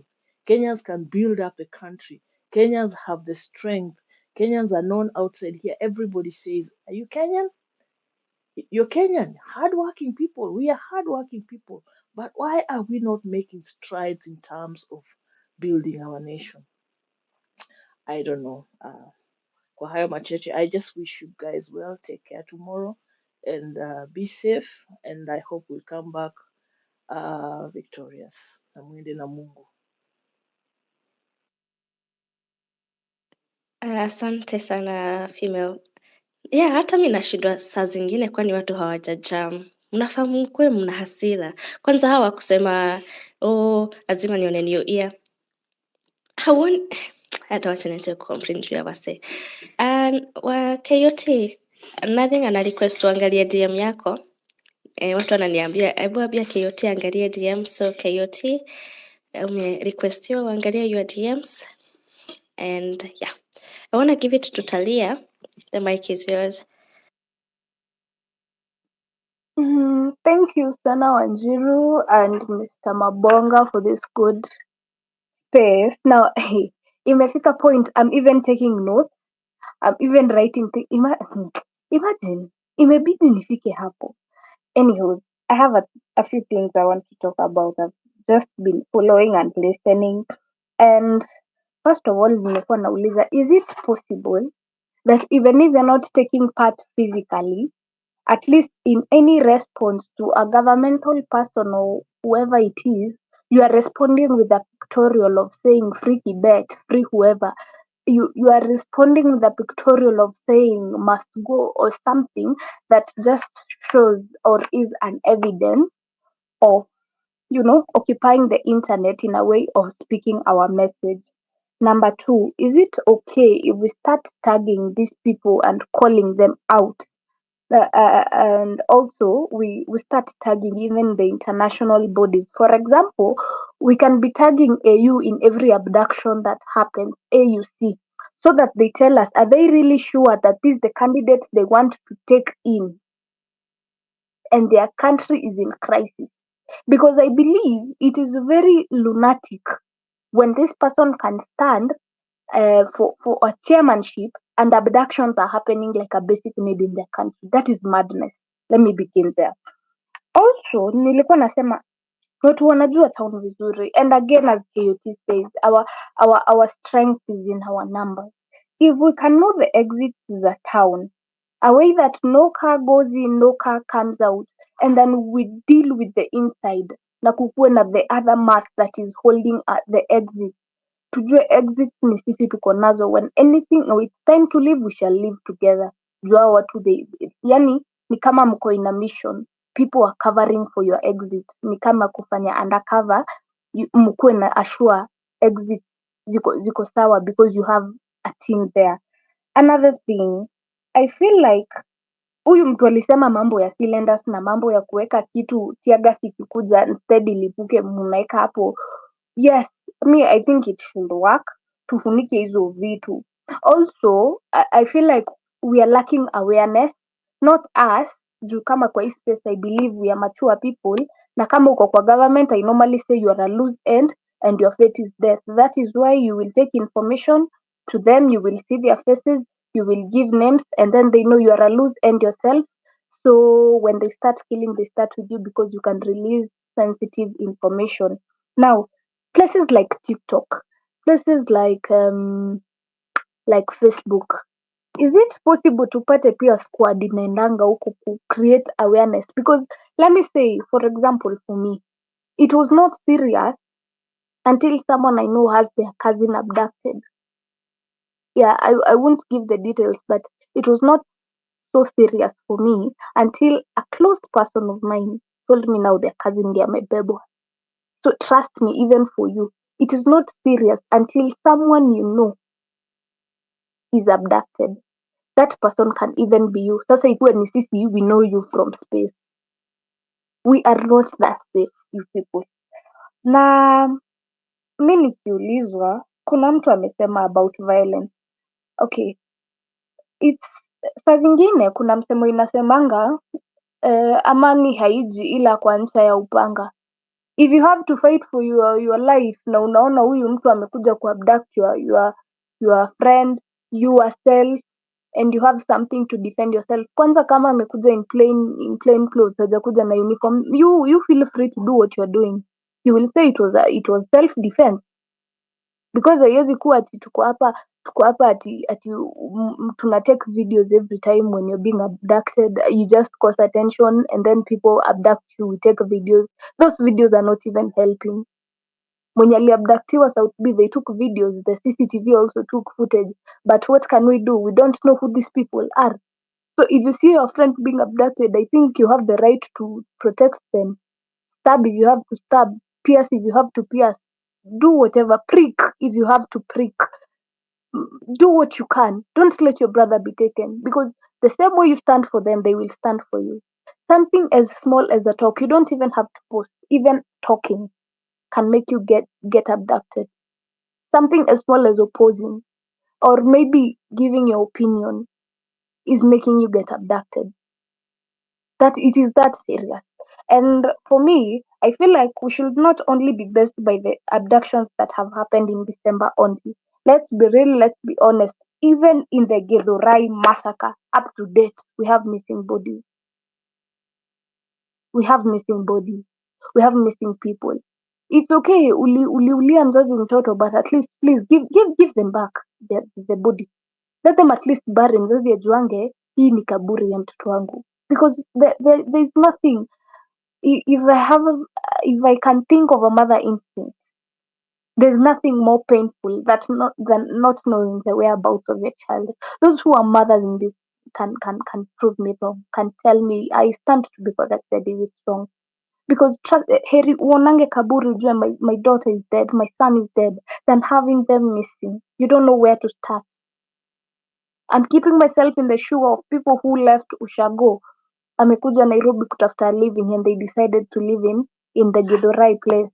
Now the parent doesn't know if the child is alive or dead. Let's say this person lost his phone or her phone. Now mzazi ajui ataanza aje kukutafuta. Can we just think about those kind of people?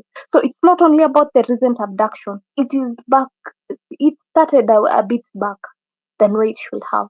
And if we let it become a lifestyle, trust me, there's a time it will be happening and there's nothing we can do. So the time is now. Hakuna mambo ya tunaanza saa hizi. If we say it's occupying the internet, repost, post what you can, reply to that government official. How daring can they be? If we post all of us, they can't finish us. They can't. Kama tunasema ni tuna post freaky bet everywhere. You're going and a post kitu wewe reply yako ni freaky bet. #freakybet. Tukisema and something else, I feel like this tribal nonsense. We kama bado uko hapa na unaulizanga mtu ni nini, you must be crazy. Ati you are mad. You're in the wrong place. Na pia usikuja hapa ati juu our leader is mtu fulani. Mambo ya leaders we shall think. Let us first of all focus on the fact that we are gathered here to put an end to madness that is happening in our country. I mean, if you can't be safe in your own country, where can you be safe? Abductions are happening in Tanzania. Abductions are happening in Uganda. We don't know about the other states, but trust me when I tell you, you will not be safe anywhere if you're not safe at home. That is the truth. So if we have to be safe, it will start with you and me. Na polisi akikuja na plain sight, you do what you can, save your brother, save your sister, and then the next time when it's your turn, they will save you. Right now, let's stand with kina Kibet, and that is why I need someone to create this awareness. Tuende platforms zingine tuseme kama watu wa Instagram we are holding this live, watu wa TikTok we are holding this live, because acheni niwaambie, we can't put all the burden to KOT na Afro. Au ndo naonanga wanafanya back to back hizi live na kina Fabish.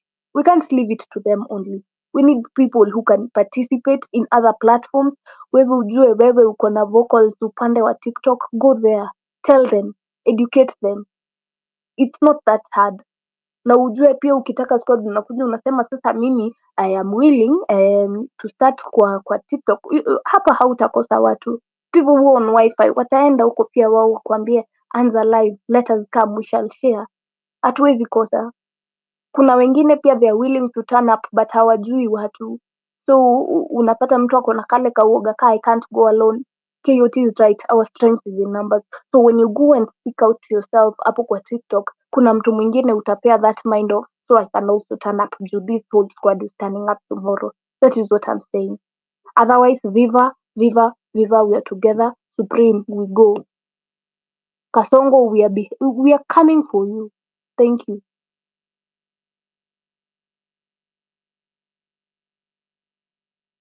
Okay, thank you so much Talia. Nothing KE nimekutumia co-host, alafu Wanjiro nimekutumia speaker. Just come back in a few. So guys, mimi nataka ni request kitu moja. This is just my humble request. Bana, tukiwa kwa hii space, mulichanga millions of money tukapeleka watu hospitali. Na siku moja tukaamka tukasema tunataka kukuwa na gari ya party. In less than 8 hours tukachanga pesa tukanunua gari na siku hizi tunaitumia kama inject party. Siku ingine next day tukakaa hivi tukasema tunataka system. In less than 8 hours tulikuwa na system na siku hizi tunatumia kama inject party.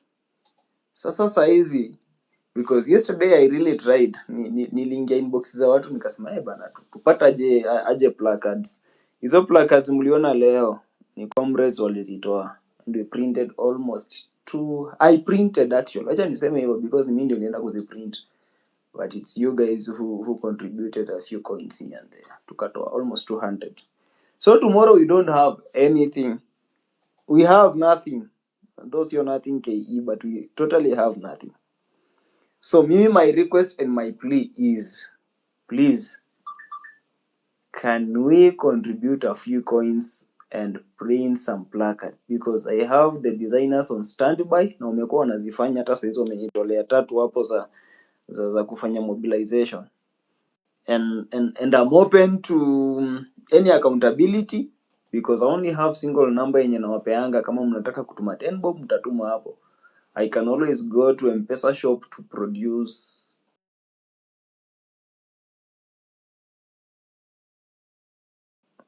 an M-Pesa statement and account for any cent.